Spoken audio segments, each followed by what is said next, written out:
May I ask you a few questions about the death of Lynette Doyle? You're making a big fuss over nothing. It's not worth it. The world is full of useless rich people. A murder has been committed, and it will not go unpunished. Getting some fresh air? No, I'm meditating. I learned meditation at an ashram in India. It changed my life. Can you tell me about your evening yesterday? I don't see why, but let's get on with it. I took Cornelia for a walk ashore. We returned around 10 p.m., just before they lifted the gangway back onto the boat. I lingered on deck alone for a while, and then went back to my cabin a little before midnight. Did you hear anything that night? I think I heard something like a cork popping. I can't remember when, but there were still people around because I heard a commotion. People running on the upper deck. And nothing else? Ah, yes. I think I heard a splash, but I don't remember when. And you didn't leave your cabin during the night? No, too bad. I didn't get to take part in the excitement. Come now, Mr. Ferguson. Don't be childish.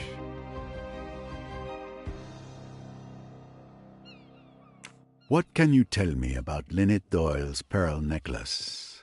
It symbolizes the decadence of Western materialistic society, which Lynette Doyle epitomized to perfection. Like her, our society is of course destined to crumble. That's a certainty. I've often noticed that those who espouse your philosophy, if it can be called a philosophy, are often the very people who benefit the most from it.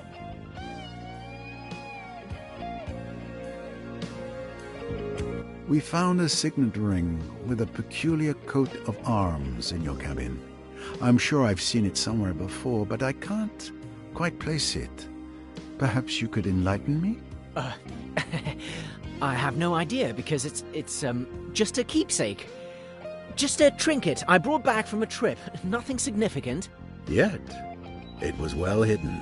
In any case, this ring likely holds no importance for my investigation.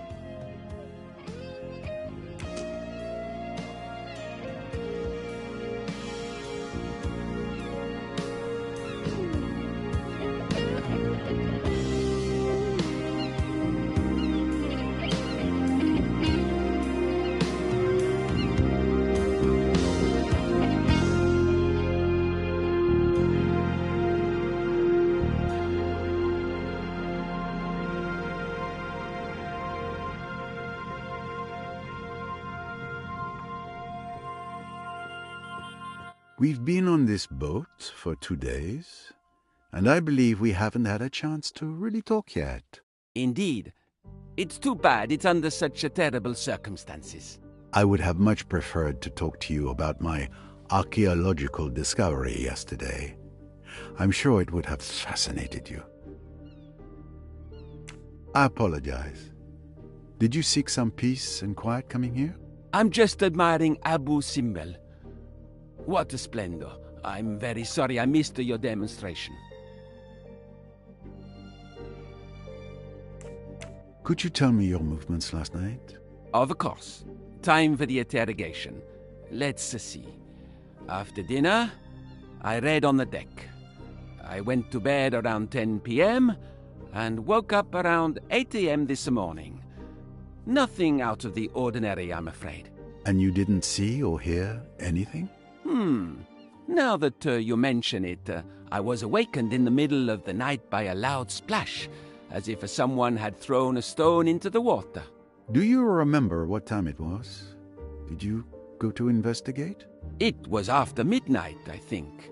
And no, I stayed in bed.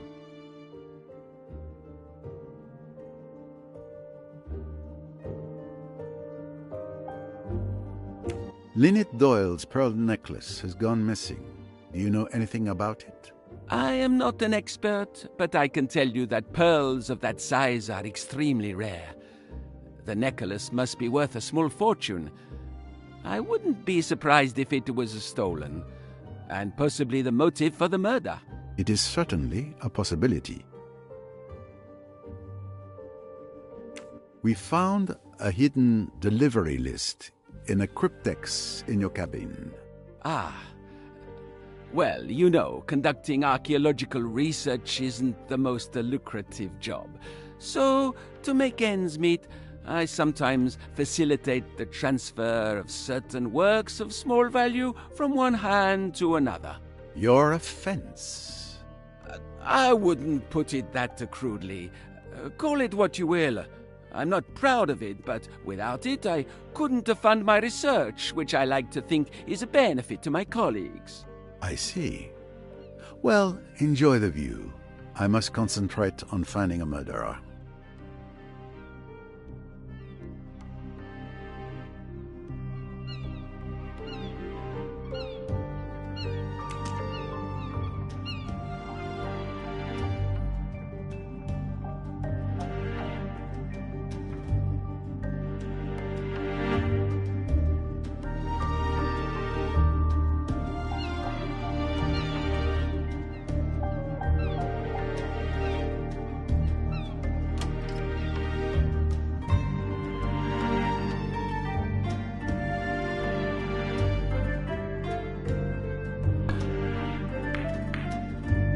Nice shot.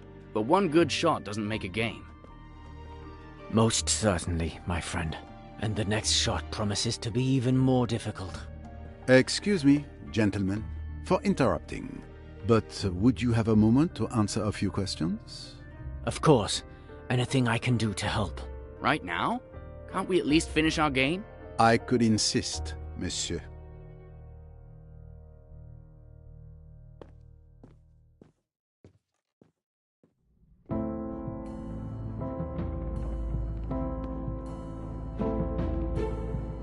So, Mr. Hayashi, who's winning? Without bragging, I believe I can safely say I'm in a better position than Mr. Allerton. But the game is far from over. Could you please tell me your movements last night? The evening started innocently enough. We were playing cards. I spent the early part of the evening playing bridge with the Doyles and Mr. Pennington. Waiter, a drink, a double gin. Simon, are you playing or what? Sorry.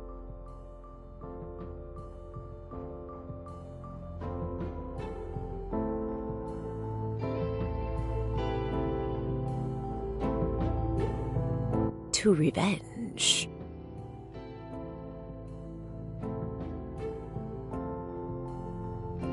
I'm tired. I'm going to bed. Are you coming, darling? I think I'll stay a bit longer. Maybe have one last quick one, read a magazine.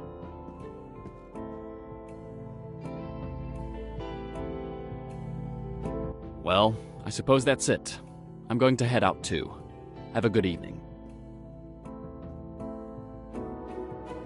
When our game was over, Mr. Pennington and Mrs. Doyle went to bed. As for me, I simply moved to a sofa to read my book. I admit, it was an old murder mystery. Mr. Doyle stayed on his sofa, and Mr. Belfort started talking to Miss Robson. Steward Samir remained behind the counter until 11:30 p.m. Poor child. She had to put up with the woman's incessant questions. She was clearly drunk, but the little girl was at a loss what to do. It was a distressing sight. You've had quite enough drinks, Jackie.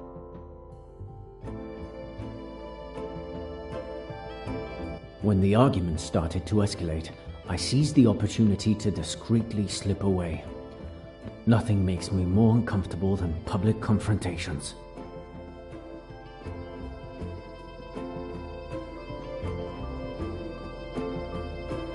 I paused for a moment, leaning on the railing of the deck. I could still hear them shouting inside, and I was relieved to have gotten out. I felt a pang of sympathy for poor Miss Robson, who wasn't as lucky as I was. That's when I heard the gunshot.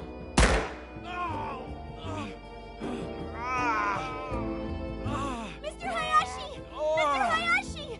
She shot him! Oh, she shot him! Oh, God.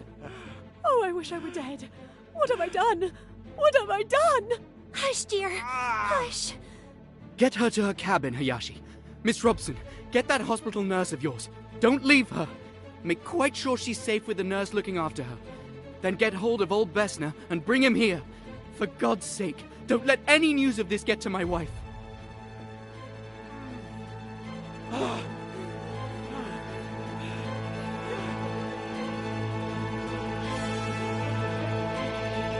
I'll drown myself. I'll drown myself. I'm not fit to live. Oh, Simon. Simon. Better get hold of Miss Bowers. I'll stay while you get her. I must go to him. Oh, Simon, Simon, how could I? Let me go. Let me throw myself overboard. Let me kill myself. You must stay here. Don't make a fuss. Pull yourself together. It's all right, I tell you. I looked after Mr. Belfort until Miss Robson returned with Miss Bowers.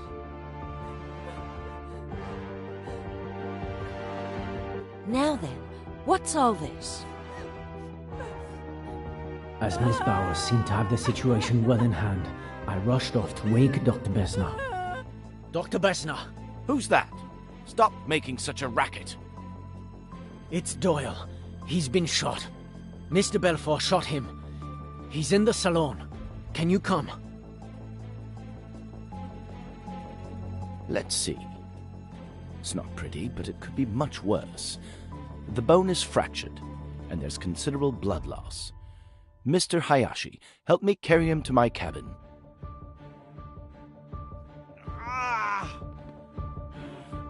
Perfect. Come and help us. You'll be more useful than Mr. Hayashi, who I see is in the process of collapsing. You're not going to let me down, are you? Don't worry. I'll do what I can.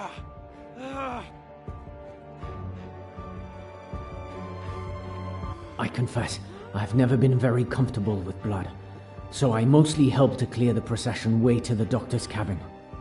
I was surprised and pleased by young Miss Robson's mental strength and composure.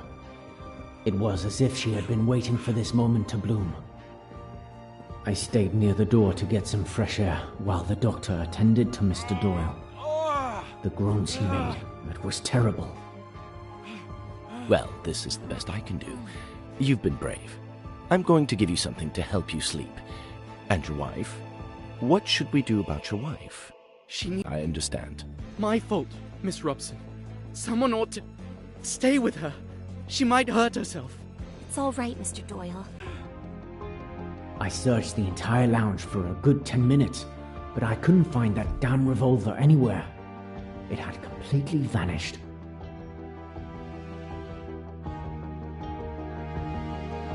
I'm bothered. I can't find that revolver. What? How is that possible? Did you look everywhere? Of course, I looked everywhere. It dropped out of the girl's hand. She kicked it away and it went under a settee. It isn't under that settee now. But who could have taken it? It's curious, that. But I don't see what we can do about it. Both of you go to bed. I'll watch over him tonight. And thank you. Your help has been invaluable. I did my best. Good luck. Thank you, Doctor. I wished Miss Robson a good night and went to my cabin. I've never been so happy to go to bed. It took me a while to fall asleep, but eventually I did. And after all that? I went back to my cabin, say 30 minutes past midnight. Your cabin is the closest one to the lounge, correct? Yes, that's right. Did you notice or hear anything unusual after you returned to your cabin? Well, I think I heard a noise, like a splash, just before falling asleep.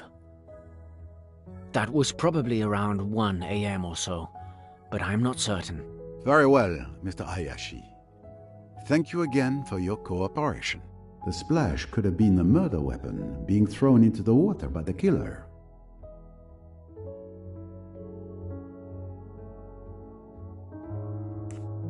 So, Mr. Hayashi, who's winning?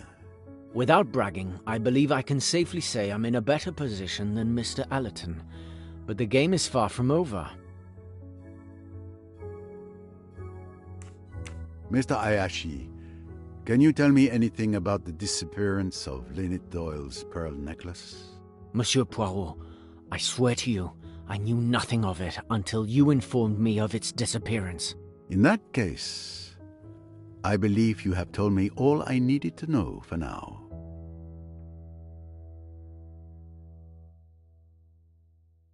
Mr. Hayashi, we discovered something very interesting while searching your cabin.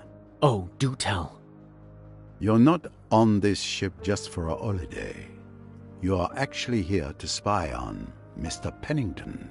I had my suspicions when you advised Mrs. Doyle not to rush into signing the papers.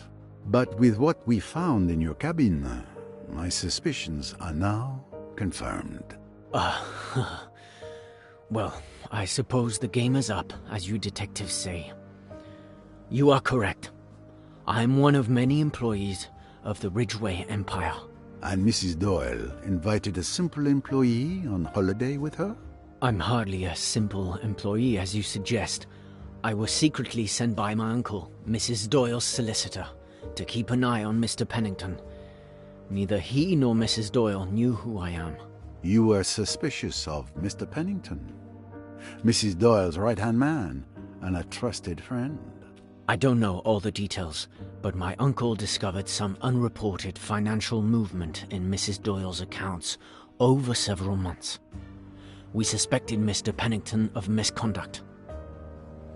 When we learned he was in Egypt, it raised a red flag for us. So your mission was to protect Mrs. Doyle from Mr. Pennington? If necessary. The Ridgeway dynasty's fortune attracts the interest of many unscrupulous characters. And now, with Mrs. Doyle's tragic death, it seems our fears may have been justified. I see. I thank you for your frankness, monsieur.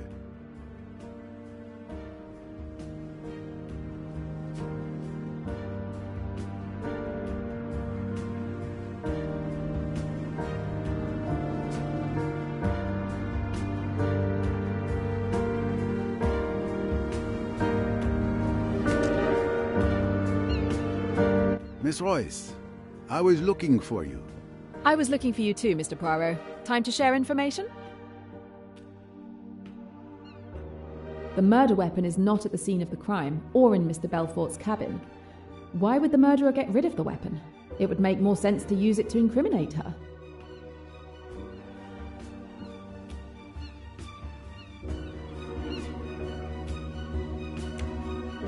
Time to see what Mr. Poirot has learned.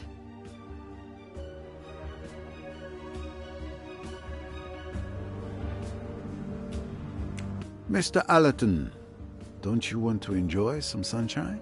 If you move the billiard table outside, I'd be happy to. Could you tell me your movements last night, Mr. Allerton? Since you ask so politely, we all had dinner together. Then I went to bed around 11 p.m. I was awakened by noise. Miss Robson calling Mr. Hayashi, footsteps, and then Dr. Bessner talking. After that, I went back to sleep and heard nothing else until this morning. Last night's meal. I'm sure I was the only one drinking wine at our table. Lynette Doyle's pearl necklace disappeared last night. Can you tell me anything about that? You're the first to tell me the news. I didn't even know it had been stolen. The thief will make a fortune if he can sell it, but he doesn't stand a chance if you're there to stop him. Very well. Thank you for your testimony. Let's move on.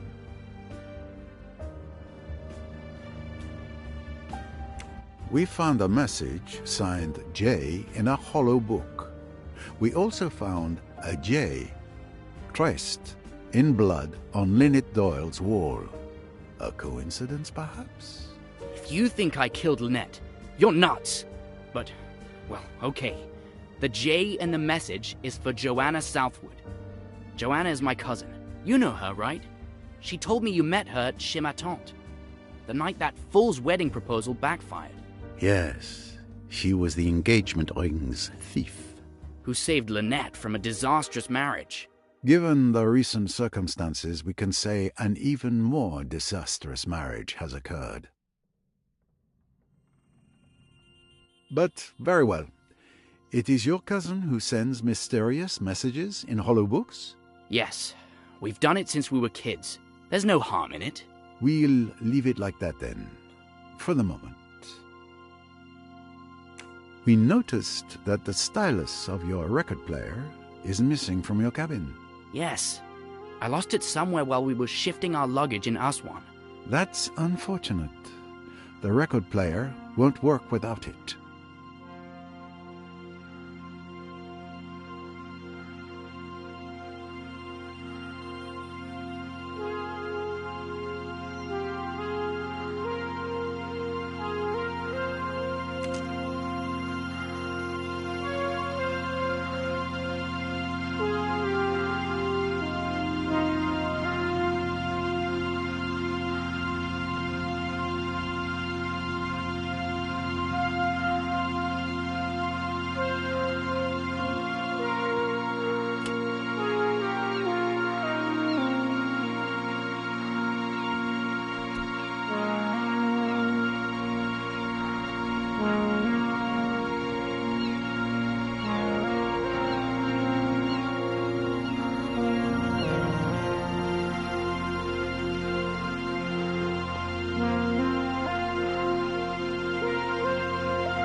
A clam rake. When I was a child in Belgium, I would help my father to collect the clams from the sand with one of these.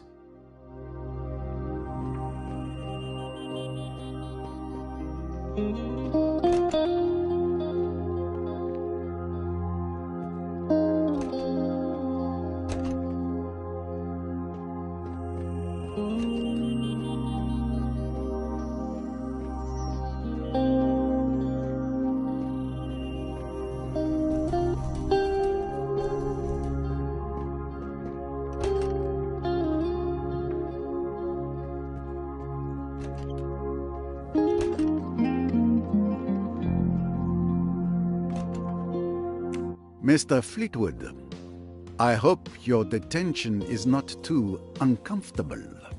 Oh, couldn't be better. A real palace.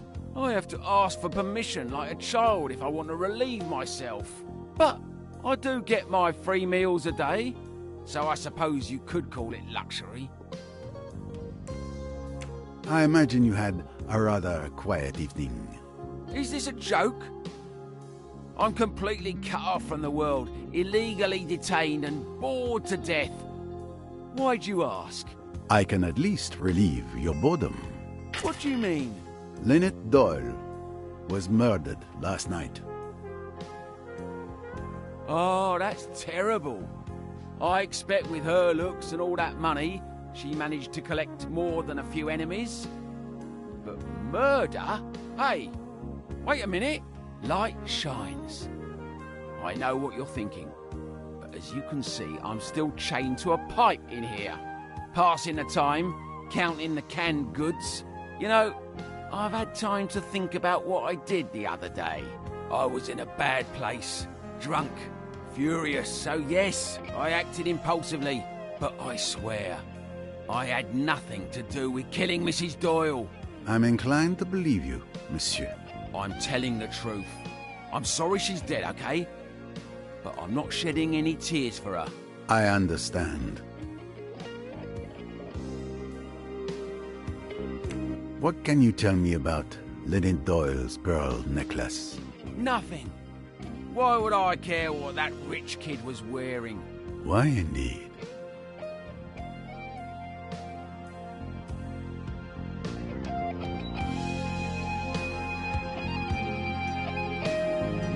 Mr. Fleetwood, I hope your detention is not too uncomfortable.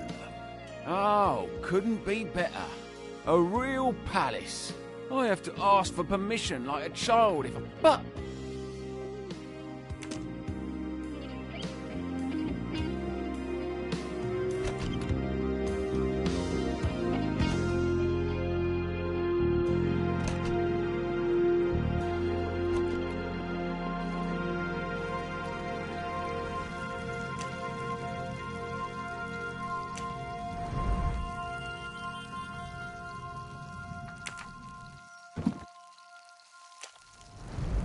This Grand Cru deserves to be served on special journeys like the Orient Express or this one up on the Nile.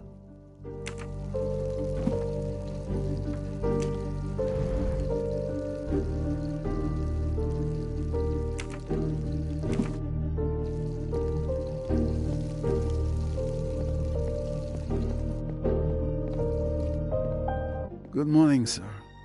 The captain has asked me to investigate last night's tragedy. I have a few questions for you. Of course, ask away. I want to help in any way I can. I hope you are not too overwhelmed by the tragedy. I confess I fell behind because I was standing guard at Mrs. Doyle's cabin for the captain this morning, but I'm managing. Can you tell me your movements yesterday evening? Let's see. I finished my shift and hurried to tidy up everything so I could join the captain and Samir for a role-playing game. It must have been around 10 p.m. We lost track of time and stopped playing around 3 a.m. Have you ever played our game? It's called Pyramids and Sphinx. I'm afraid not. You didn't see or hear anything unusual? In our bedroom down in the hold? No, not really. Only Samir when he fell in the river of lava. A river of lava? How unfortunate. What can you tell me about Mrs. Doyle's pearl necklace? Nothing, I'm afraid. I didn't notice it. I didn't even know who she was until I heard about her death.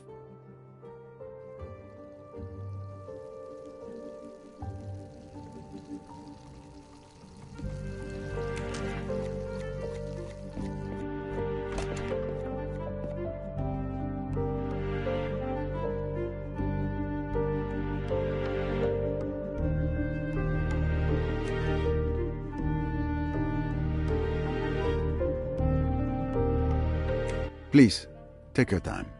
Mrs. Doyle was incredibly kind to me. What happened last night is simply dreadful.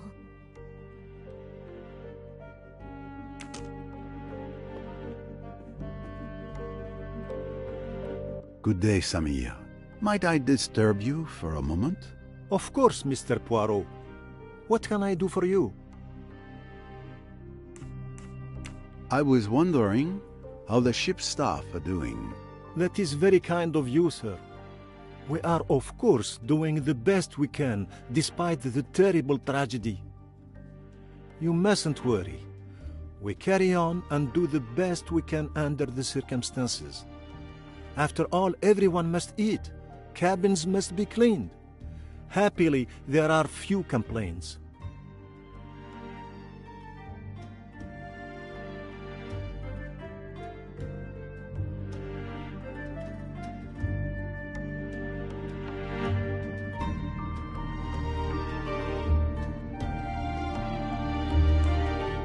May I ask what your movements were last night?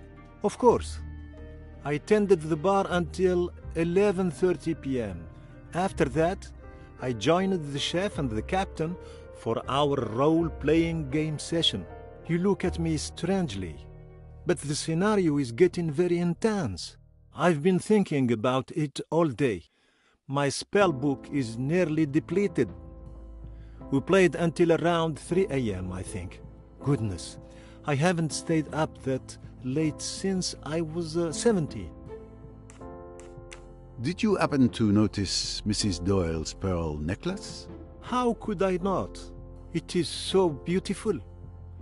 I think it's worth more than anything I could earn in my lifetime.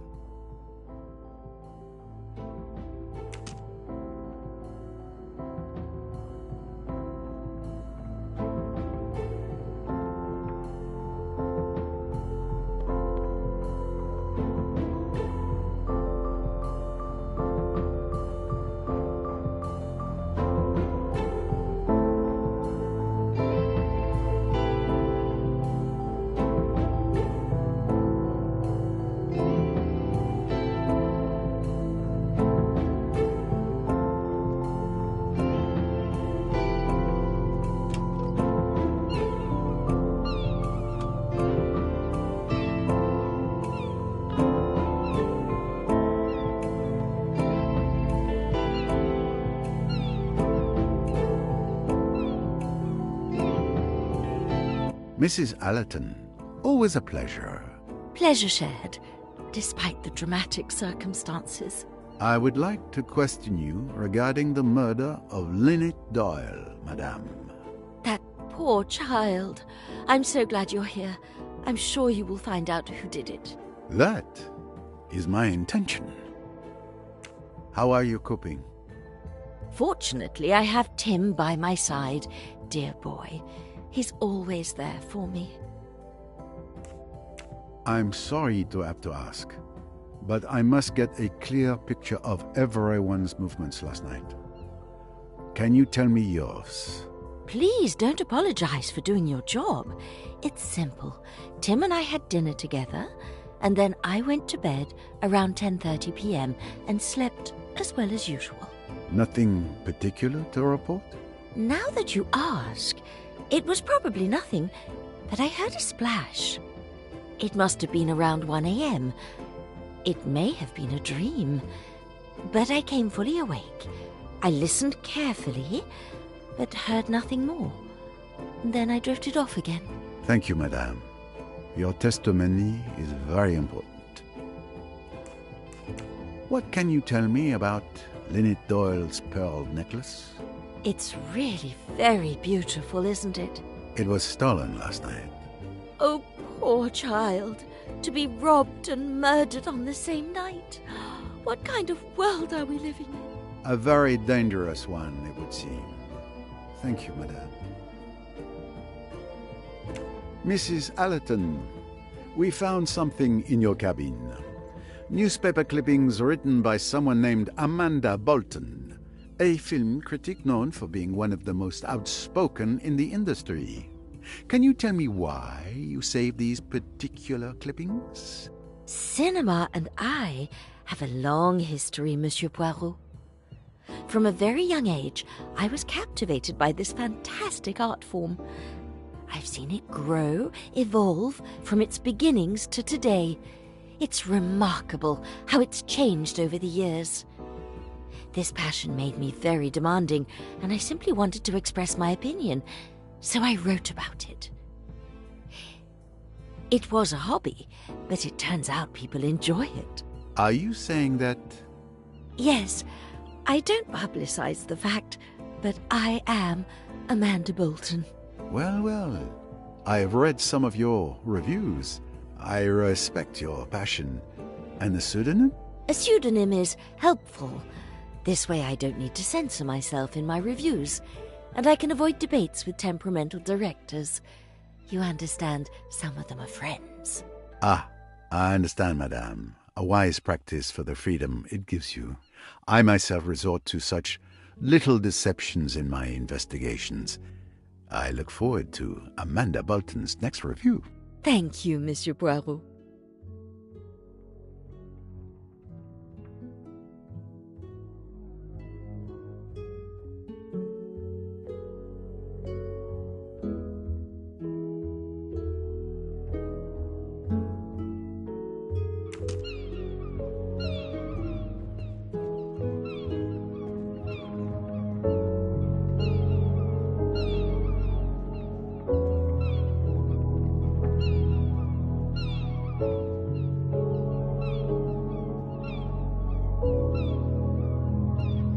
Am I disturbing you?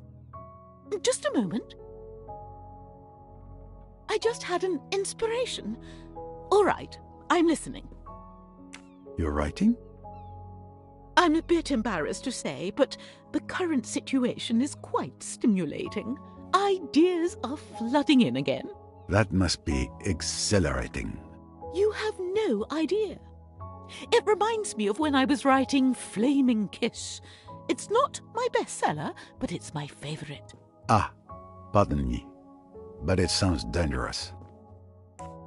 Mrs. Otterborn, can you tell me what you did last night? An interrogation. How exciting.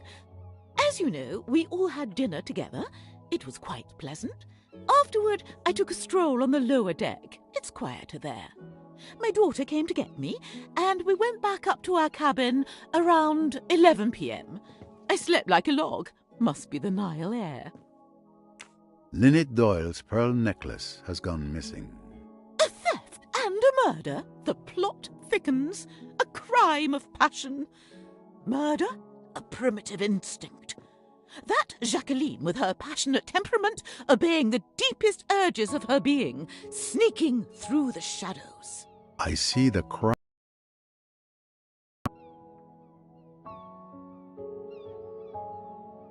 Mrs. Otterbourne, my associate found what was hidden in your typewriter. Your little secret. Oh, I don't know what you're talking about. And besides, find me a person on this boat who doesn't have a little secret to hide.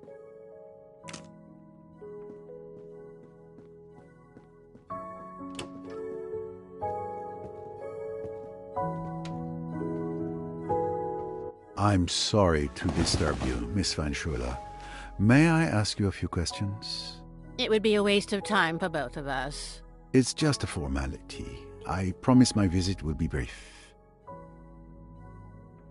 How are you, madame? The heat is stifling, the people are intolerable, the staff is dreadful. And then there's this murder business. Thankfully, I must admit the view is tolerable. What time did you go to bed last night? Oh, there you go, asking questions anyway. I usually go to bed at 10 p.m., but last night I lost 10 minutes because that foolish Cornelia was searching for my shawl, which of course she didn't find. Do you remember? Yes, of course. Did you hear anything unusual? I'm a light sleeper. I was woken up by that vulgar woman, Lynette Doyle's maid, saying, "Good night, madame," in an annoying voice. Then I fell asleep again. Later, I was woken up by some noise on the deck. I don't suppose you can tell me who made the noise. Oh, but I can.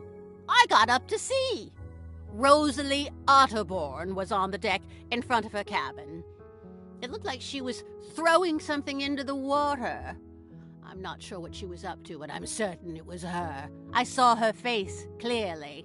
She went back into her cabin, and I returned to bed. Rosalie Otterbourne. At last.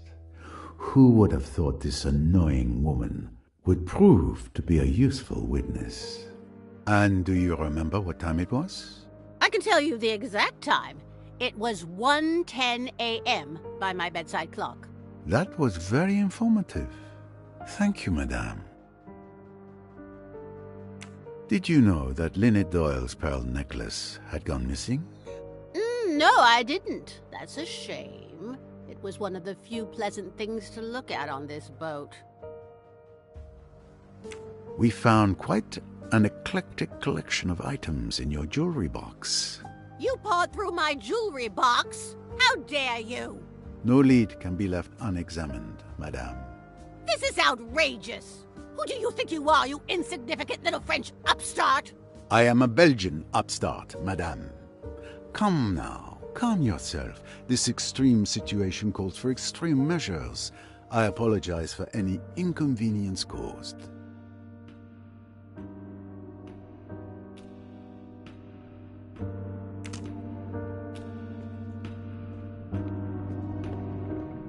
Mr. Pennington. Ah, Mr. Poirot. There you are at last. I was wondering when you would come to see me. You think I'm the one who killed the poor girl, don't you? I have discovered that jumping to conclusions only hurts the legs. But it's true that after the incident at Abu Simbel, your name is quite high on my list of suspects. I suspected as much. Please go ahead, interrogate me. I have nothing to hide. What are you drinking? Whiskey. Any objection? None. Your liver is your own. Can you tell me your movements last night? Well, you were there when I played bridge with the Doyles. Then that woman showed up, and Lynette wanted to go to bed, so we stopped the game. I went to my cabin soon after. What time was it? Around 11:30 p.m., I think. Did you see or hear anything unusual during the night? Around midnight, there was a commotion in the next cabin, Dr. Bessner's cabin. I didn't pay much attention to it. I drifted off again, slept till morning. Nothing else?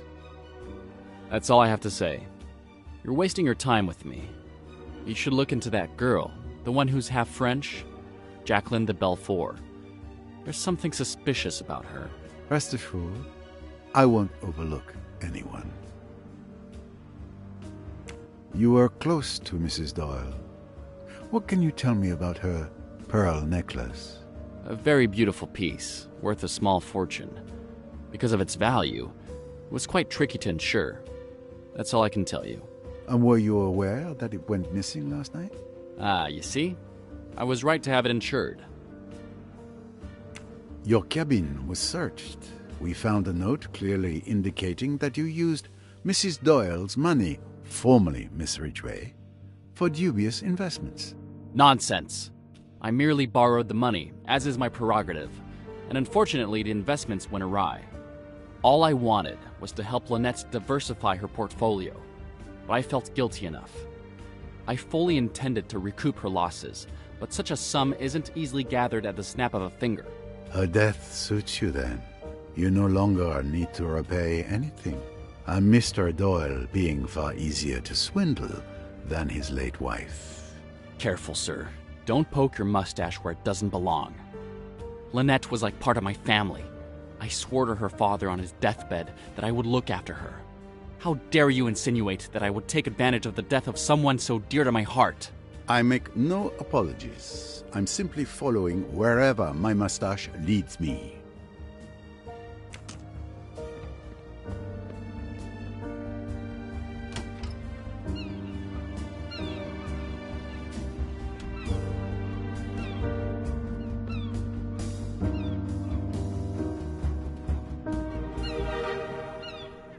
Thank you for keeping watch over Mr. Belfort all night.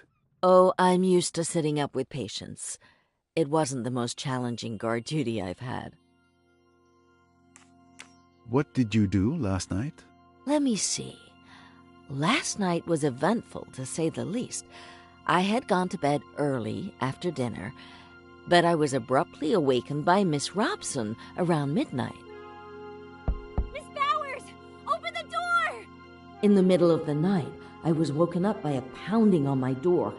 I got annoyed, wondering if it was a bad joke, but when I saw the little girl's face...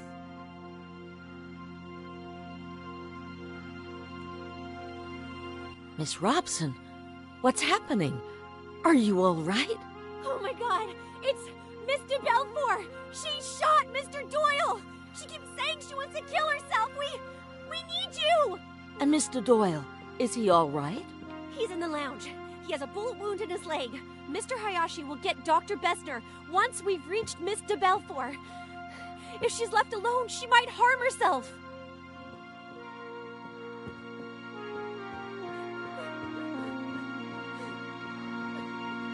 Now then, what's all this?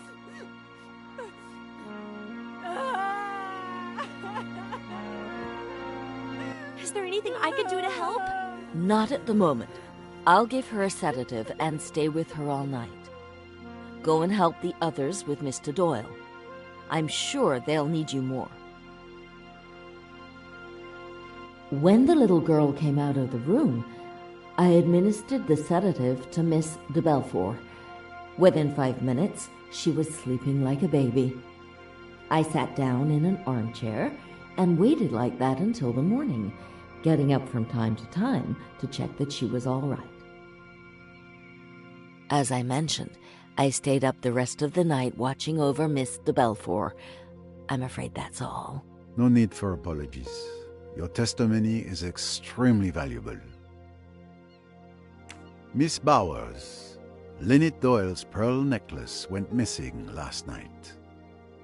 Can you tell me anything about that? The one she was wearing yesterday? A beautiful necklace. Even my boss doesn't have such pretty jewelry. I don't know what more I can tell you.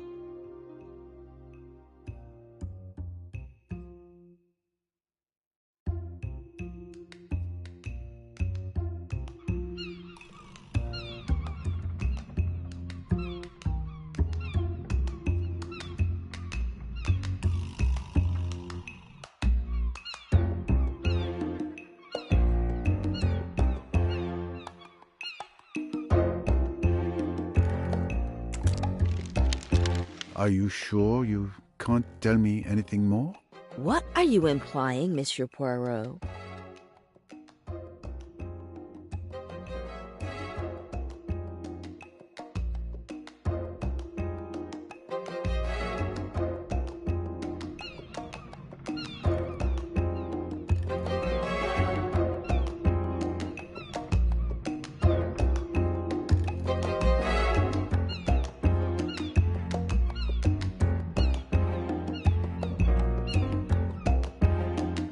Perhaps you forgot to mention that you have Lynette Doyle's necklace in your cabin? Oh, I see. So you found it. But it's really not what you think. Will you kindly explain, Miss Bowers? Miss Van Schuler, she can't help it, you know. But she does take things. Especially jewelry. That's really why I'm always with her. It's not her health at all. It's this little idiosyncrasy. I keep on the alert, and fortunately there's never been any trouble since I've been with her. And she always hides the things she takes in the same place. So that makes it very simple.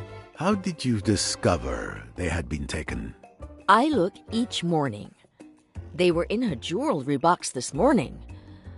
I went along to put them back, hoping that Mrs. Doyle wasn't up yet and hadn't discovered her loss. But there was the captain standing there, and he told me about the murder and that no one could go in. So then, you see, I was in a regular quandary. But I still hoped to slip them back in the cabin later, before their absence had been noticed. You see, the Van Schuler family is so particular. They would naturally be averse to scandal of any kind. It would never do if this got into the newspapers. But that won't be necessary, will it? You can count on my discretion. I have one more question. Miss Van Schuler is a kleptomaniac. Has she also a tendency to homicidal mania? Oh, dear me, no. Nothing of the kind. You can take my word for it, absolutely. The old lady wouldn't hurt a fly. And at last, we have the entire story. Thank you for your honesty. And rest assured, I won't bring up the matter with Miss Van Schuler. Thank you. I don't think Miss Van Schuler noticed it. But just to be sure, I counted the pearls on the necklace. There are 33. 33? That's not what I remember. I wonder if there is a photo of Mrs. Doyle wearing the necklace to verify the number of pearls.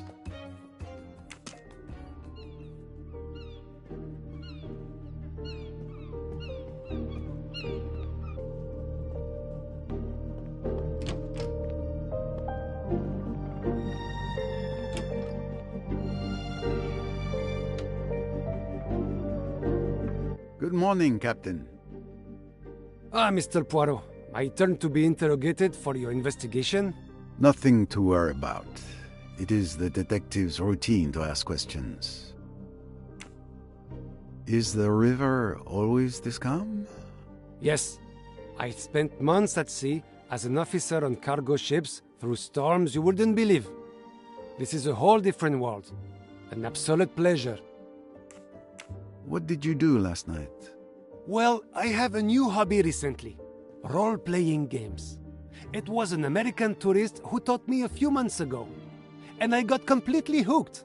The game we play is called Pyramids and Sphinx. I converted the chef and Samir, and we play almost every evening. I'm the game master. I adjust the scenario as we go along. They never know what diabolical plan I have in store for them. It's always a mystery. Have you ever played it? I've had a similar experience from time to time. When did you start playing? We started at 10 p.m. as usual, and Samir joined us around 11:30 p.m. It lasted until about 3 a.m., I think. And did anyone leave during the game? Not even to go to the bathroom. We were also involved in it. Imagine that. Is there any new information about Mrs. Doyle's pearl necklace? I don't know if it's relevant, but I've only seen pearls like those once before. They are found only in the Sea of Japan.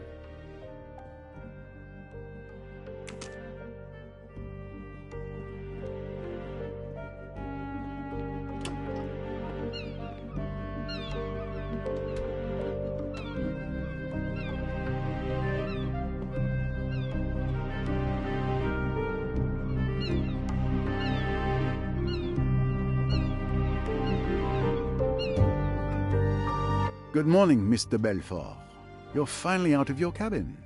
Good to see you, Monsieur Poirot. Yes, your colleague came by a while ago and told Miss Bowers and me that all the cabins must be searched. So, I'm enjoying the Egyptian sun. Do you remember our conversation at the Imperial Nile Hotel, Mr. Belfort? I remember it very well. I know you warned me. Yet, you didn't listen to me. It's true. I followed Simon and Lynette on the boat, but I am not a murderer. What did you do last night? It's a bit hazy. I admit I had a bit to drink. After our encounter last night, I went to the lounge. Yes, all I wanted was to keep turning Simon and Lynette's honeymoon into a nightmare. I admit I drank a lot of alcohol. Well, I decided what to do to cause a nice little scene.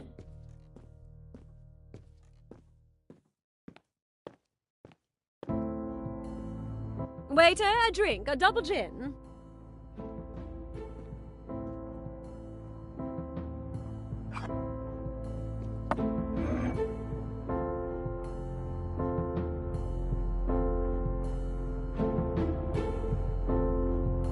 To revenge.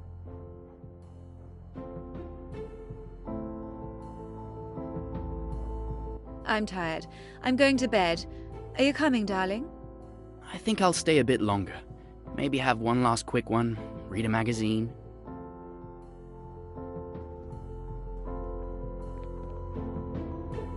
Well, I suppose that's it. I'm going to head out too. Have a good evening.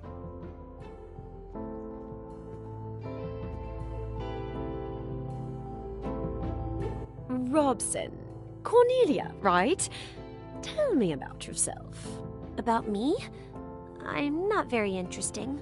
Who are you? Where are you from? I want to know everything. Why are you interested? Why are you avoiding my questions? We girls must stick together.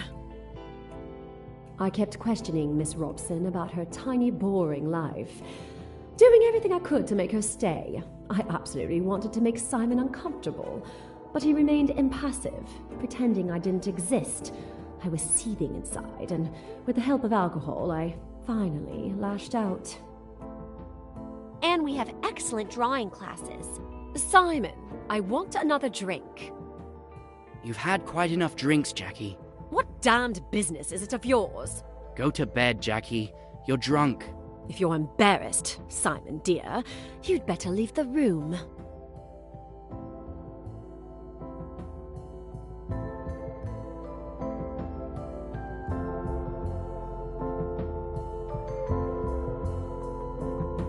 I really must. It's so late. You're not to go. You're to stay and hear what I've got to say. You're making a fool of yourself. For God's sake, go to bed. You're afraid of a scene, aren't you? That's because you're so English, so reticent. You want me to behave decently, don't you? You damned fool. Do you think you could treat me as you have done and get away with it? I told you that I'd kill you sooner than see you go to another woman. You're my man, do you hear? You belong to me. I'll shoot you like a dog, like the dirty dog you are.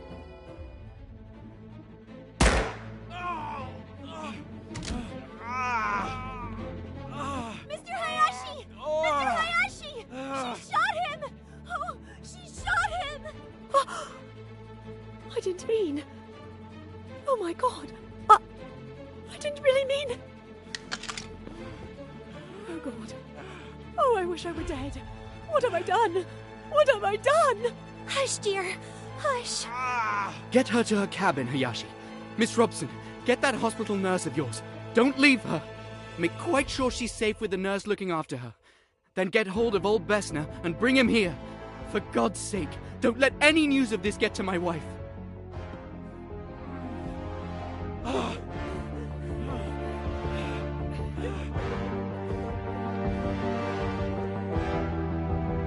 I'll drown myself!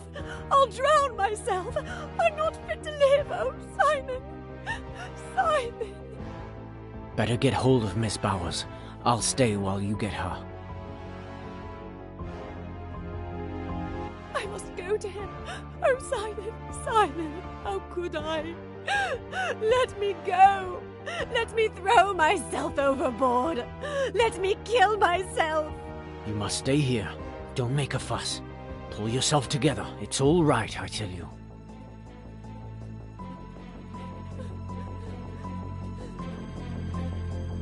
Now then, what's all this? I remember feeling a sting in my arm. I hoped it would kill me. Then everything got darker and darker until I woke up this morning. Thank you, Mr. Belfort. Mrs. Doyle's pearl necklace went missing last night. Do you know anything about it? A theft? Could someone have killed her for a piece of jewelry? Did you know that a J was also found traced on the wall, using the victim's blood? You really think that... I didn't do it. I didn't do it.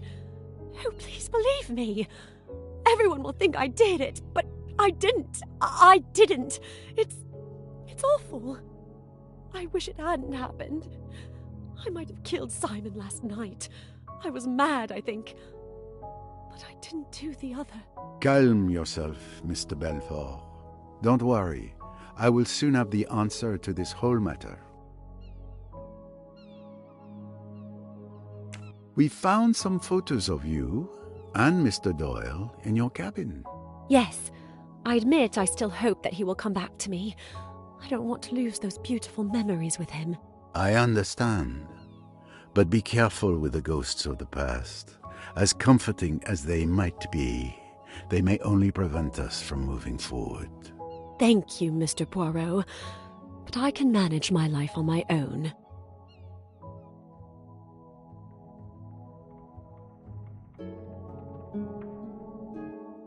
Do you remember our conversation at the Imperial Nile Hotel, Mr. Belfort? I remember it very well. I know you warned me. Yet you didn't listen to me. It's true. I followed Simon and Lynette on the boat, but I am not a murderer.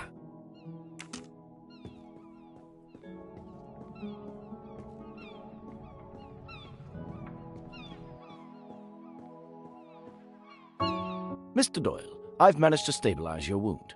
The tibia fracture isn't clean and the bullet is still lodged in your leg. Unfortunately, I can't remove it here. That needs to be done at a hospital.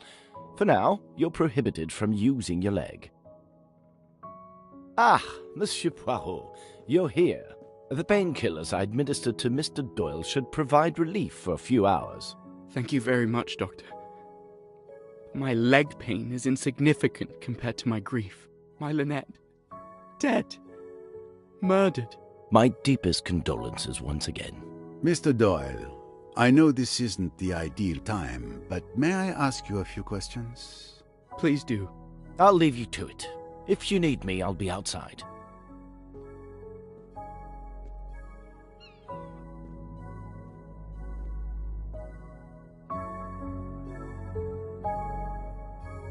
How are you feeling, Monsieur Doyle? It's agony. You were badly wounded. Oh, hang my wound. I've just lost the love of my life. Can you walk me through what happened to you last night?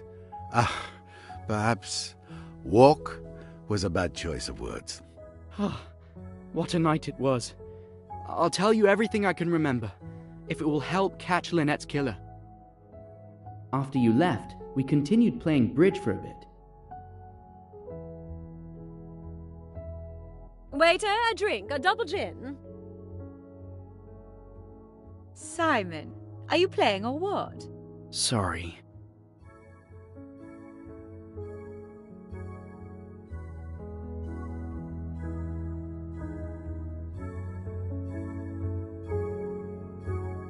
to revenge.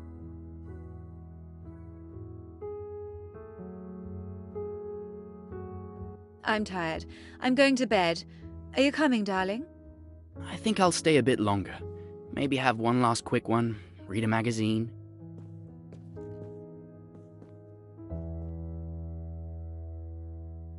Well, I suppose that's it. I'm going to head out too.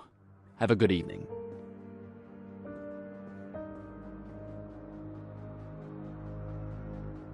I was trying to read my magazine, but I couldn't concentrate, with Jackie doing everything to make herself the center of attention with Miss Robson. She clearly wanted to get to me, but I didn't let anything show. We were engaged in a duel of patience, and I was determined to win this time. And we have excellent drawing classes. Simon, I want another drink.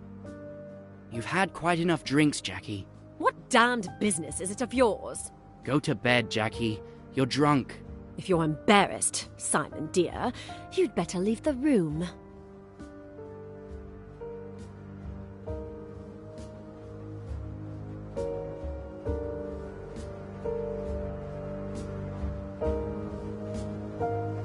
I really must. It's so late. You're not to go. You're to stay and hear what I've got to say. You're making a fool of yourself. For God's sake, go to bed. You're afraid of a scene, aren't you? That's because you're so English, so reticent. You want me to behave decently, don't you? You damned fool. Do you think you could treat me as you have done and get away with it? I told you that I'd kill you sooner than see you go to another woman. You're my man, do you hear? You belong to me. I'll shoot you like a dog, like the dirty dog you are.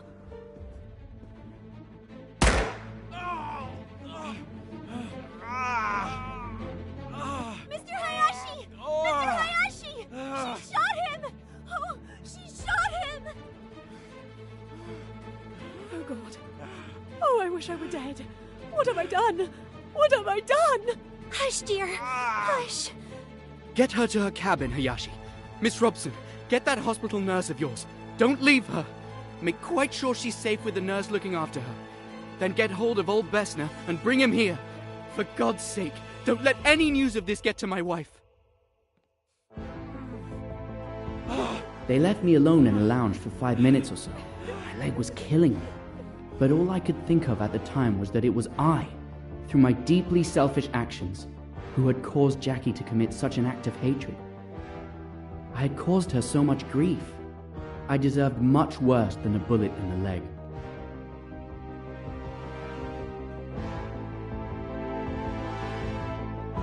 Let's see.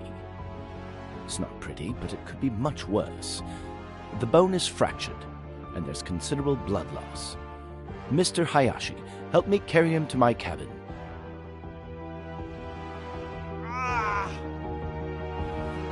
Perfect. Come and help us. You'll be more useful than Mr. Hayashi, who I see is in the process of collapsing. You're not going to let me down, are you? Don't worry. I'll do what I can.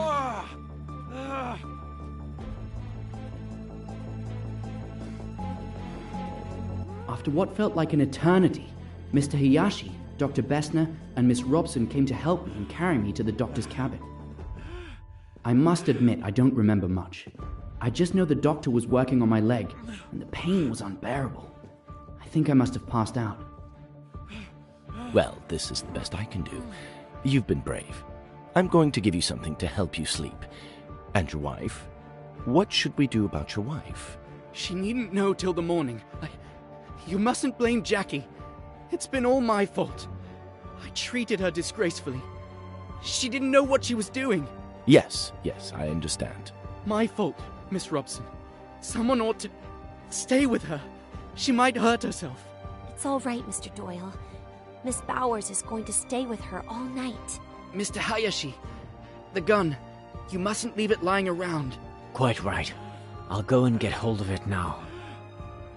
While Mr. Hayashi was off searching for the revolver, the doctor finally gave me something.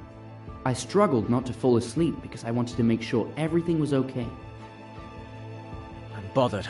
I can't find that revolver. What? How is that possible? Did you look everywhere? I only heard a few snatches of conversation when Mr. Hayashi returned. I wanted to react, to say that we had to search the boat for that bloody gun.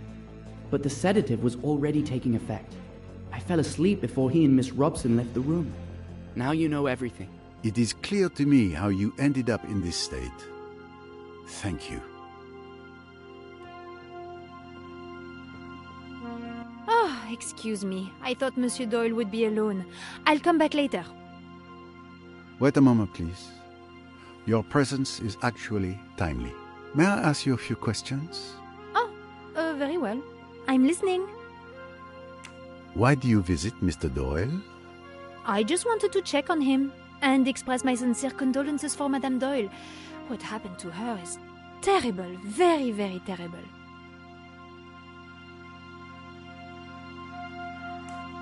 Your movements last night, what were they? I helped Madame Doyle to bed around 11:30 p.m. Then I went to bed in my cabin around 11:45 p.m. Did you see or hear anything that could be useful to us? No. Naturally, if I had been unable to sleep, if I had mounted the stairs, then perhaps I might have seen this assassin, this monster, enter or leave Madame's cabin. But as it is... Monsieur, I implore you. You see how it is. What can I say? Don't be a fool. Nobody thinks you saw or heard anything. You'll be quite all right. I'll look after you. Nobody's accusing you of anything. Monsieur is very good. Do you know anything about your Madame's pearl necklace? Madame Doyle was wearing it last night. And I also saw Madame put the necklace back in its case last night before going to bed. Is that the last time you saw the necklace? Yes, monsieur. And what about this morning? My God, I didn't even look. When I entered her cabin, I saw Madame. I screamed and ran out. It was indeed missing this morning. It's a bit delicate to talk to her about this here. I'll wait until she is alone.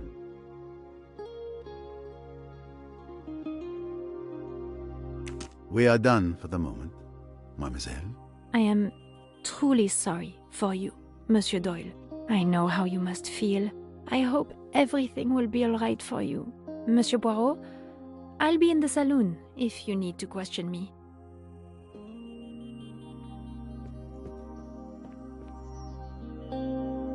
Your wife's pearl necklace has gone missing.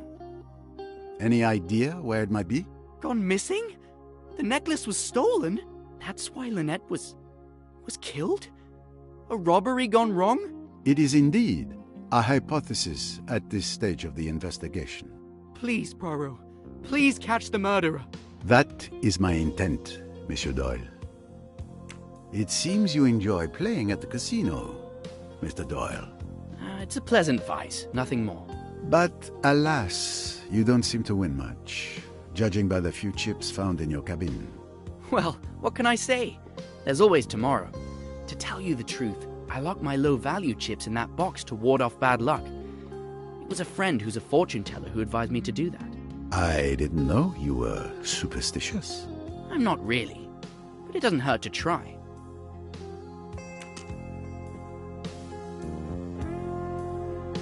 Excuse me, Mr. Poirot. I should like to see Jackie.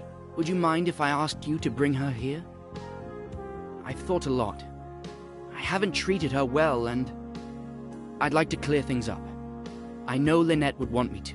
You wish to see Miss de Belfort? Very well. I will fetch her for you.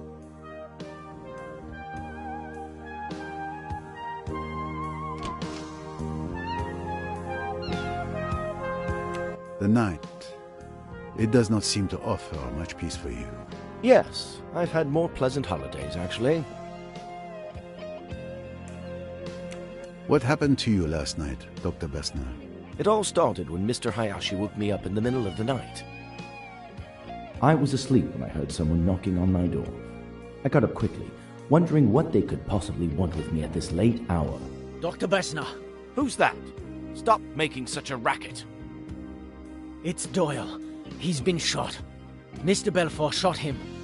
He's in the salon. Can you come? Let's see. It's not pretty, but it could be much worse. The bone is fractured, and there's considerable blood loss. Mr. Hayashi, help me carry him to my cabin.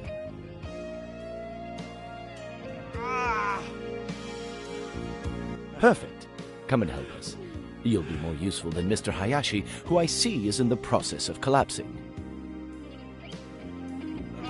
You're not going to let me down, are you? Don't worry. I'll do what I can.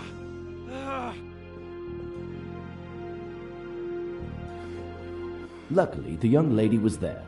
She kept a cool head and was a great help in getting Mr. Doyle to my cabin. And without proper equipment, I had to improvise. Honestly, I'm quite proud of the result. However, poor Doyle was in agony. Well, this is the best I can do. You've been brave. I'm going to give you something to help you sleep. And your wife? What should we do about your wife? She needn't know till the morning. You mustn't blame Jackie. It's been all my fault. I treated her disgracefully. She didn't know what she was doing. Yes, I understand. My fault, Miss Robson. Someone ought to stay with her. She might hurt herself. It's all right, Mr. Doyle. Miss Bowers is going to stay with her all night. Mr. Hayashi, the gun. You mustn't leave it lying around. Quite right. I'll go and get hold of it now. Thankfully, I had some morphine on hand. Without it, I think Mr. Doyle would have had a very rough night. And then Mr. Hayashi returned from the lounge. I'm bothered. I can't find that revolver. What? How is that possible? Did you look everywhere? Of course, I looked everywhere. It dropped out of the girl's hand. She kicked it away and it went under a settee. It isn't under that settee now. But who could have taken it? It's curious, that. But I don't see what we can do about it. Both of you go to bed. I'll watch over him tonight. And thank you. Your help has been invaluable. I did my best. Good luck. Thank you, Doctor. After dismissing Mr. Hayashi and Miss Robson, I sat down in an armchair. Mr. Doyle was already asleep. I got up several times during the night to re-examine his wound and put my instruments away. Then, in the early hours of the morning, the captain came knocking at my door to tell me that Mrs. Doyle was dead. There. That's how I remember it. Thank you, Dr. Bessner. Now that I have gathered both the testimonies of Dr. Bessner and Mr. Doyle, I am convinced that Dr. Bessner did indeed look after Simon Doyle all night. I am of the opinion that Lynette Doyle's pearl necklace was stolen. What do you think, Doctor? All I can tell you is that I didn't see it in the cabin. Also, during the preliminary analysis of the body, I didn't observe any marks around Mrs. Doyle's neck to indicate the necklace was ripped from her neck. It's likely that she removed it before going to bed. What happened to it then, I have no idea. Thank you for your observations.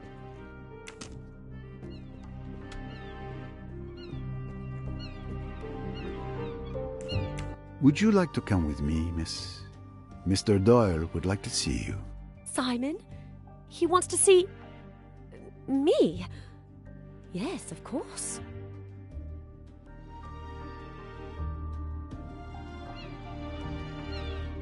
Hello, Jackie. It's kind of you to come. Simon, I didn't kill Lynette. You know I didn't.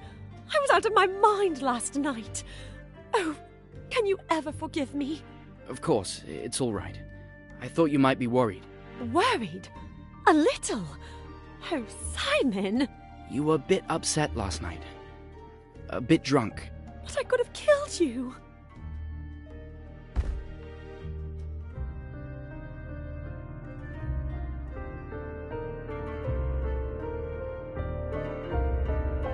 Simon, I'm so sorry. Let's give these young people some privacy. They've been through enough. Thank you, Mr. Poirot. Thanks to you, we've been able to explain ourselves with some privacy. You're welcome.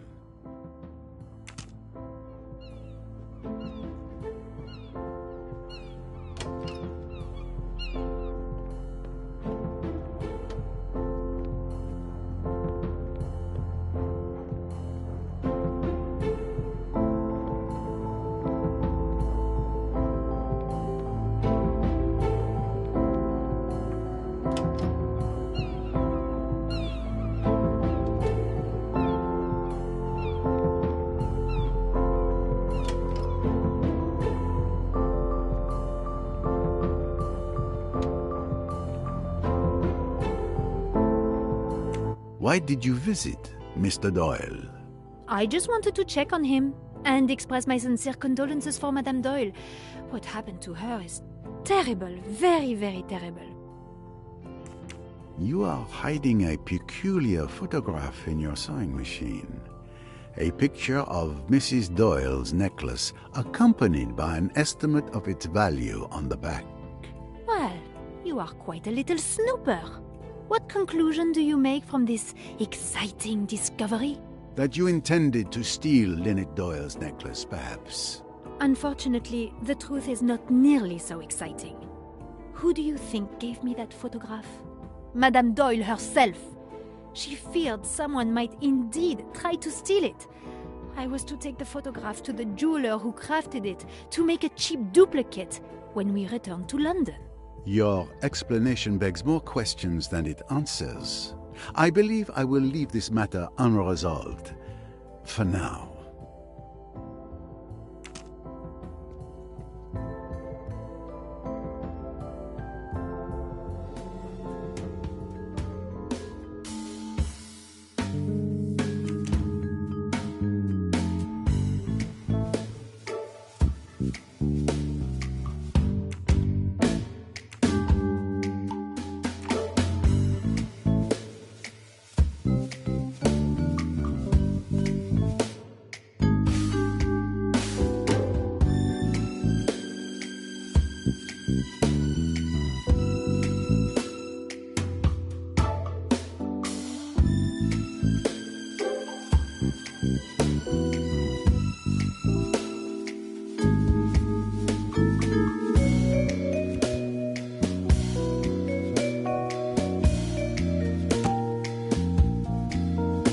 Brilliant.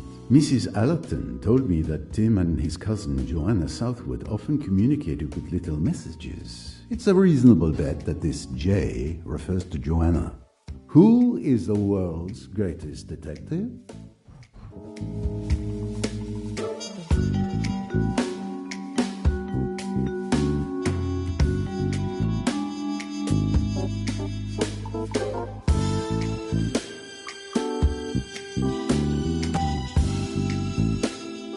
One less puzzle to solve. The necklace Miss Van Schuler stole, and that was recovered by Miss Bowers, is a fake. I must find out who could have swapped a real necklace for this one. Precisely. Is that applause I hear?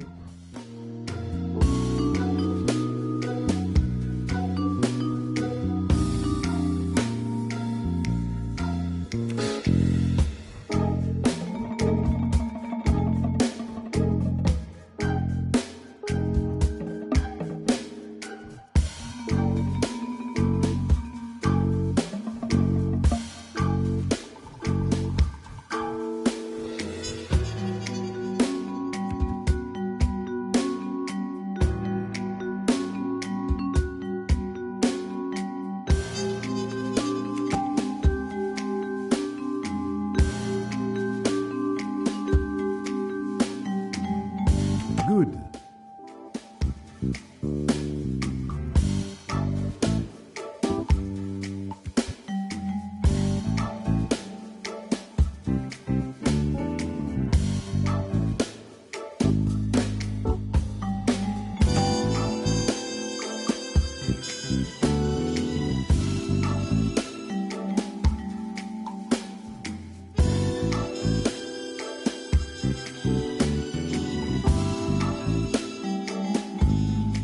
Nice one.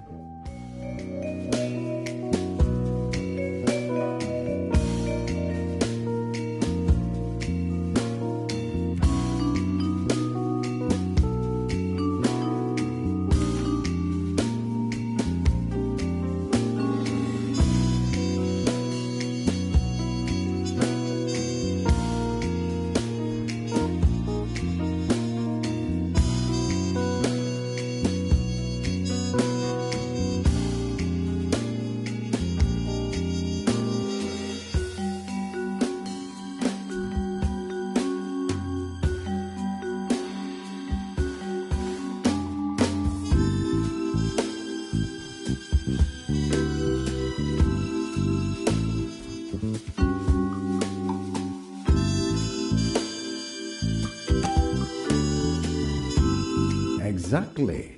I'm right.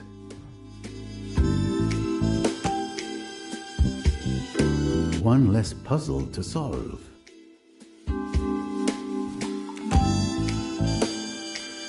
Mission accomplished. Well done. I found it.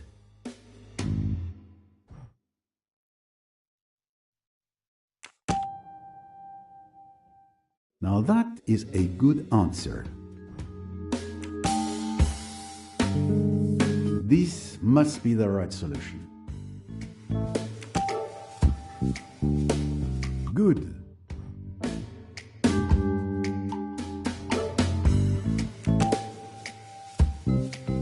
Great.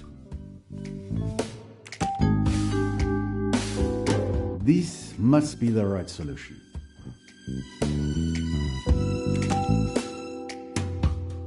Nice one. Despite an unhealthy interest in role-playing games, none of the crew aroused my suspicions, and each of them has a decent alibi. Another victory for Poirot, of course.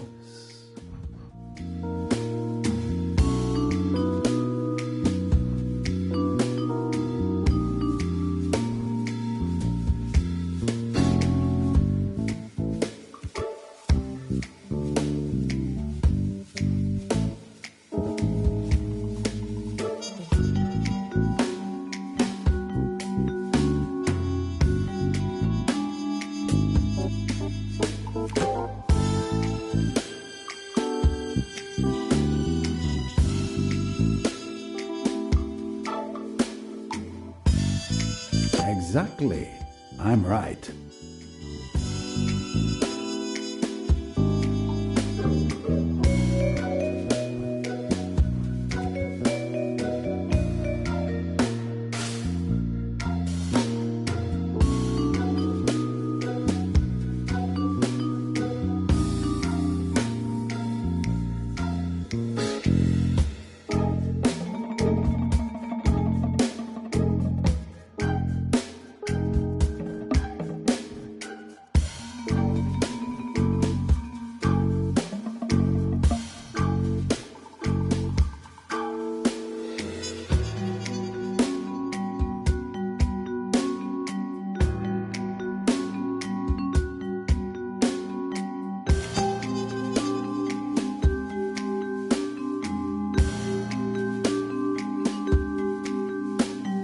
That's fair.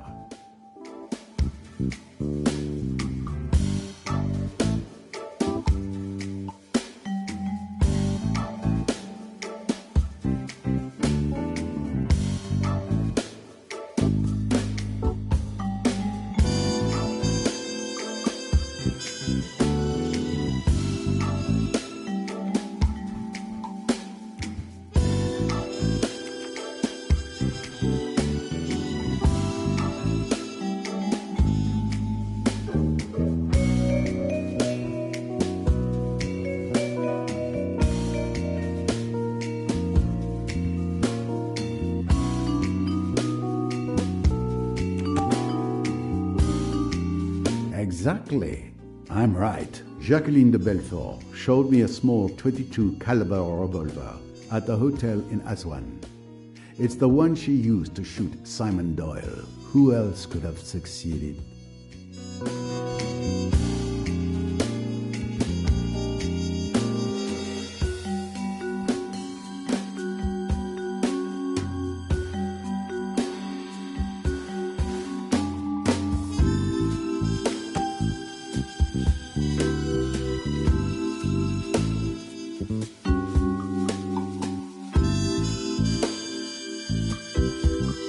Yes.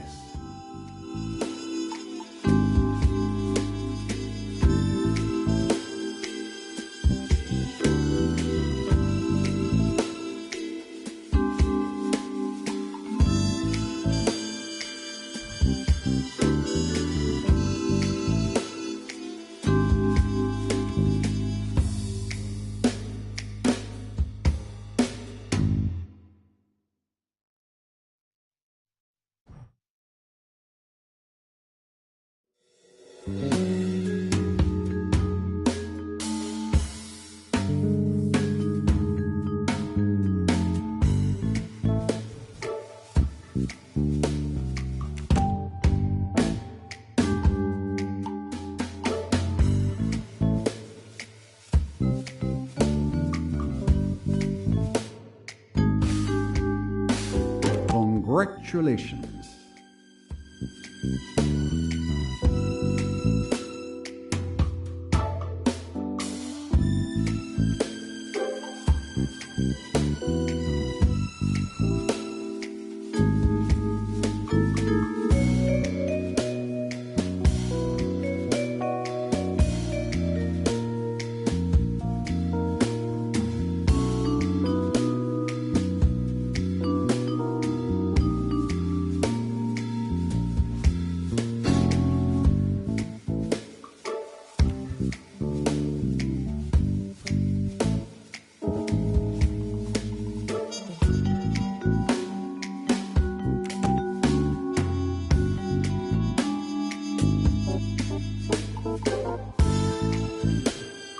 Well done, that's correct.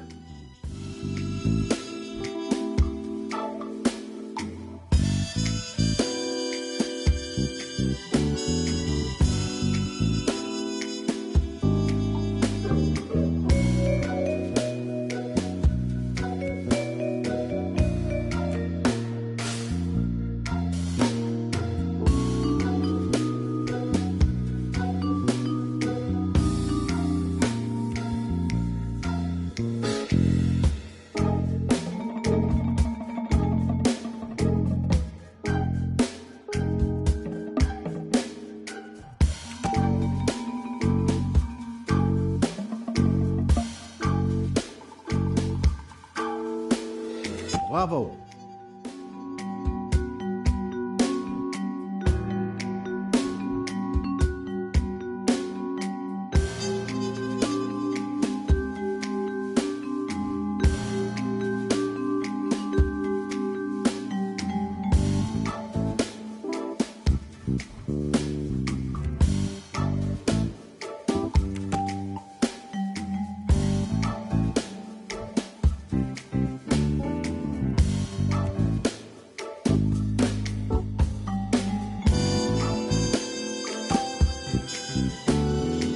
Good thinking. If someone wanted to drug me, the task is not impossible.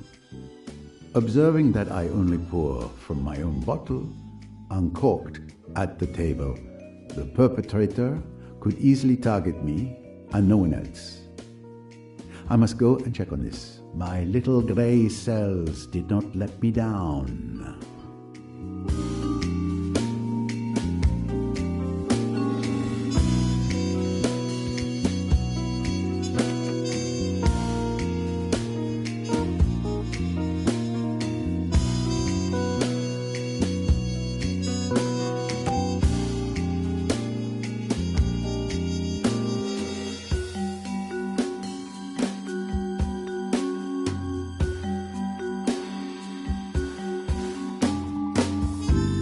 That is a good answer.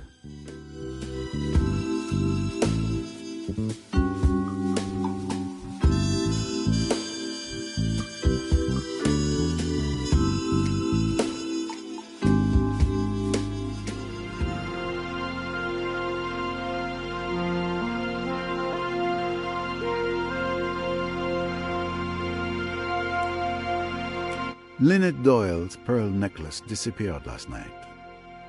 Can you tell me anything about that? You're the first to tell me the news. I didn't even know it had been stolen. The thief will make a fortune if he can sell it, but he doesn't stand a chance if you're there to stop him.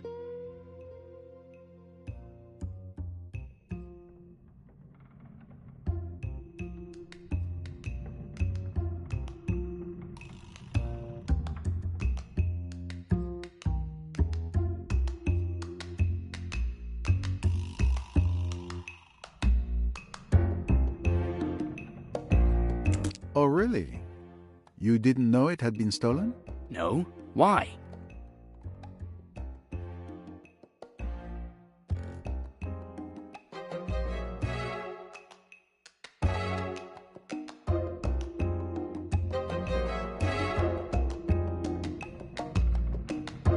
I know there was a fake necklace in the hollow book that was sent to you. You know, do you? Where's the proof? The message that talks about a defective shipment, which matches the fake necklace with a flawed copy. Not to mention, you were one of the 3 suspects in the theft of Mrs. Leach's bracelet in Mallorca. Shall I go on? Where is the real necklace if you think I'm the thief? Enough lies. Give me the missing piece of your record player. Tell me where you've hidden it, or I will advise Miss Royce to destroy your record player to open it. All right, no need to destroy everything. Here it is. But I fail to see how this helps you. We had missed this during the search. Thank you, young man. There is no need for you to understand.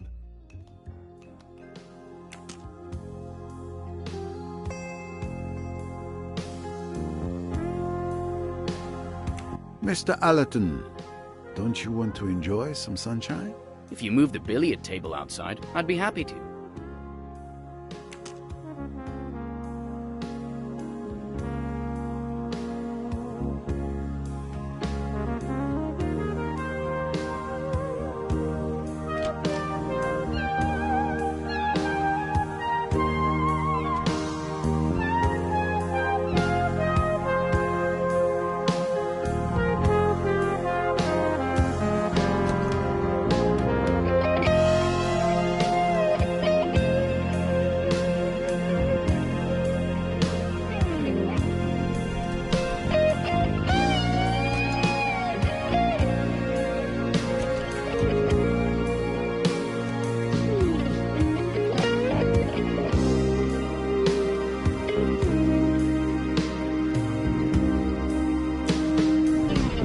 That's my personal bottle. Well, an experiment is necessary to find out if it's been drugged. I must find a way of making sure there was sleeping powder in my wine. And I have only the equipment around me, so it's not going to be easy. But if it were easy, anyone could do it. Let's give it a go. Yes, that might work. I'm going to try to separate the elements that make up the wine with absorbent paper. But first, I need to reduce the pigments in the wine, which would get in the way.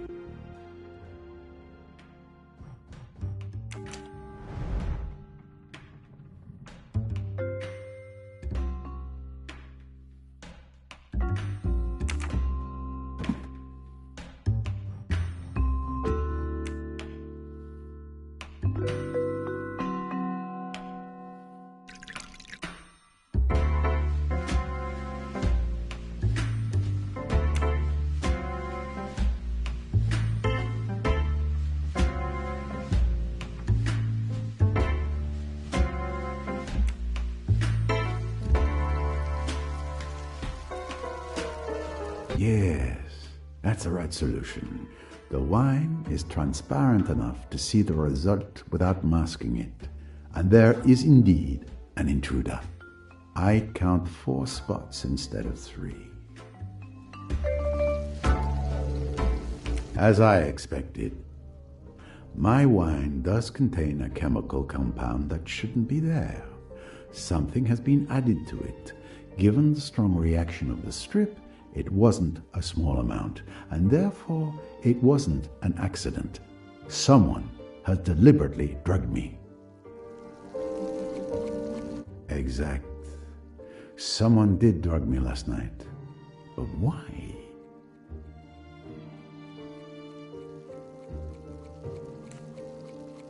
It's logical. Any meticulous criminal would want to avoid having Hercule Poirot present and alert during his misdeed. So he would have drugged me to remove me as a threat. Which means... This clue proves that the crime was carefully premeditated. The fact that my bottle had been drugged before the murder, possibly several hours before, proves that the killer had as long as an hour or more before removing me as a danger. I think I understand how the murder happened. I should present my findings to Miss Royce.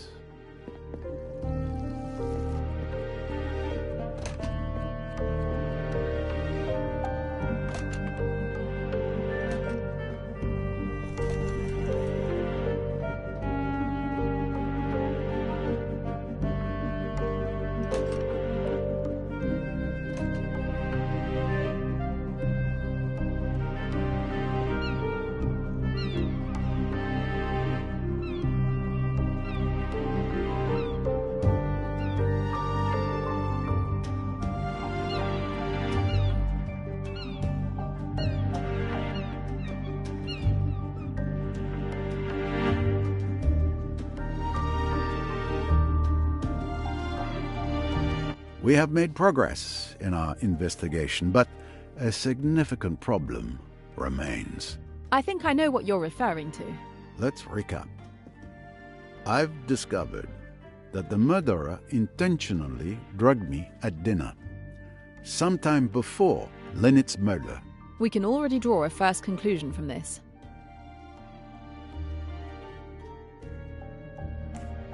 The crime was premeditated. It couldn't have been improvised. Exactly. The revolver that was used to kill Lynette Doyle is a key piece of evidence. Agreed.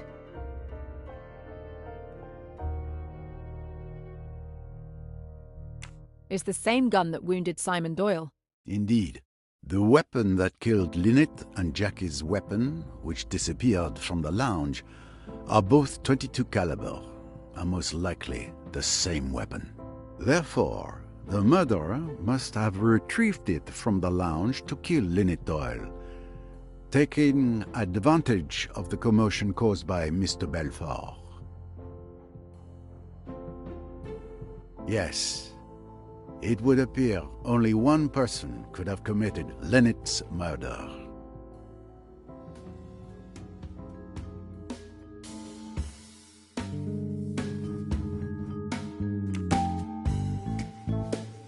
Great work. And it would seem that only Mr. Belfort could anticipate that the revolver would be there last night, available to kill Mrs. Doyle since she threw it down there, knowing that thanks to the excitement, a convenient weapon would end up by chance in the lounge, ready to be used again. So if I follow your reasoning, Mr. Belfort should be the murderer. So it would seem. What do you think? Do you believe she killed Mrs. Doyle? Everything we've just said certainly accuses her. But there's a problem. That's exactly right. We have other evidence that exonerates Jackie. Yes, you're right. She simply was never alone all evening. Yes. If we trace the sequence of events.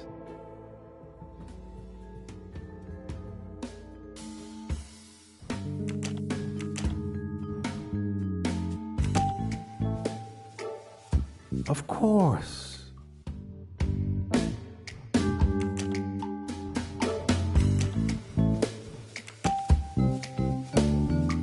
Every question must have its answer.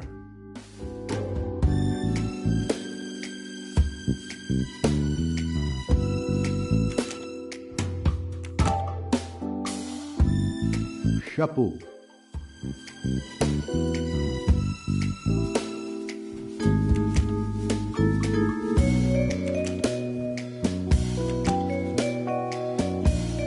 What talent.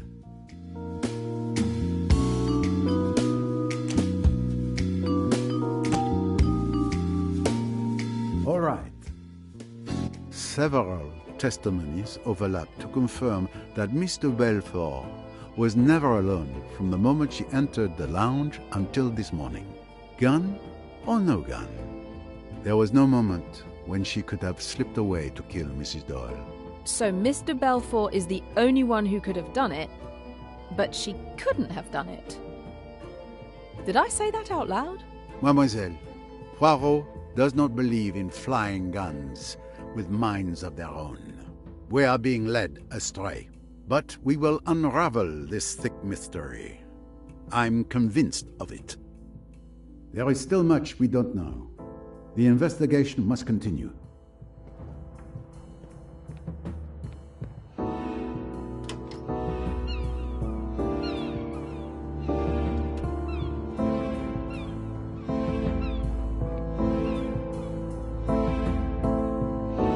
Good morning, sir.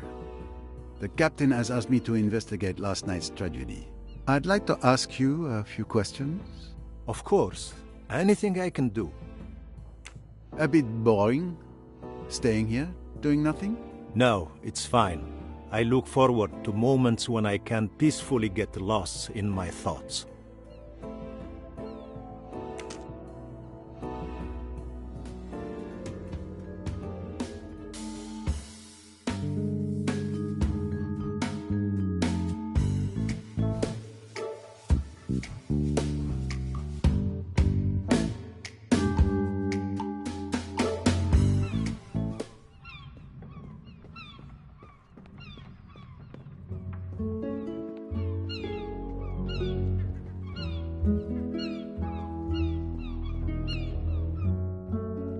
Enjoying the sunshine, miss?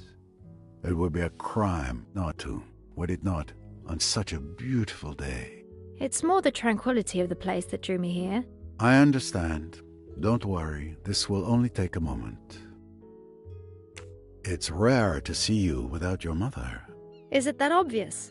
I thought I'd outgrown clinging to her apron strings. What can you tell me about Mrs. Doyle's pearl necklace? Her necklace? Nothing at all. I admit being pleased with myself.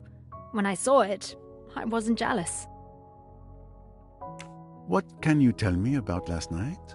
My mother and I went to bed around 11 o'clock. Rats! There I am again, securely tied to her apron. I didn't hear anything except some commotion near Dr. Bessner's cabin.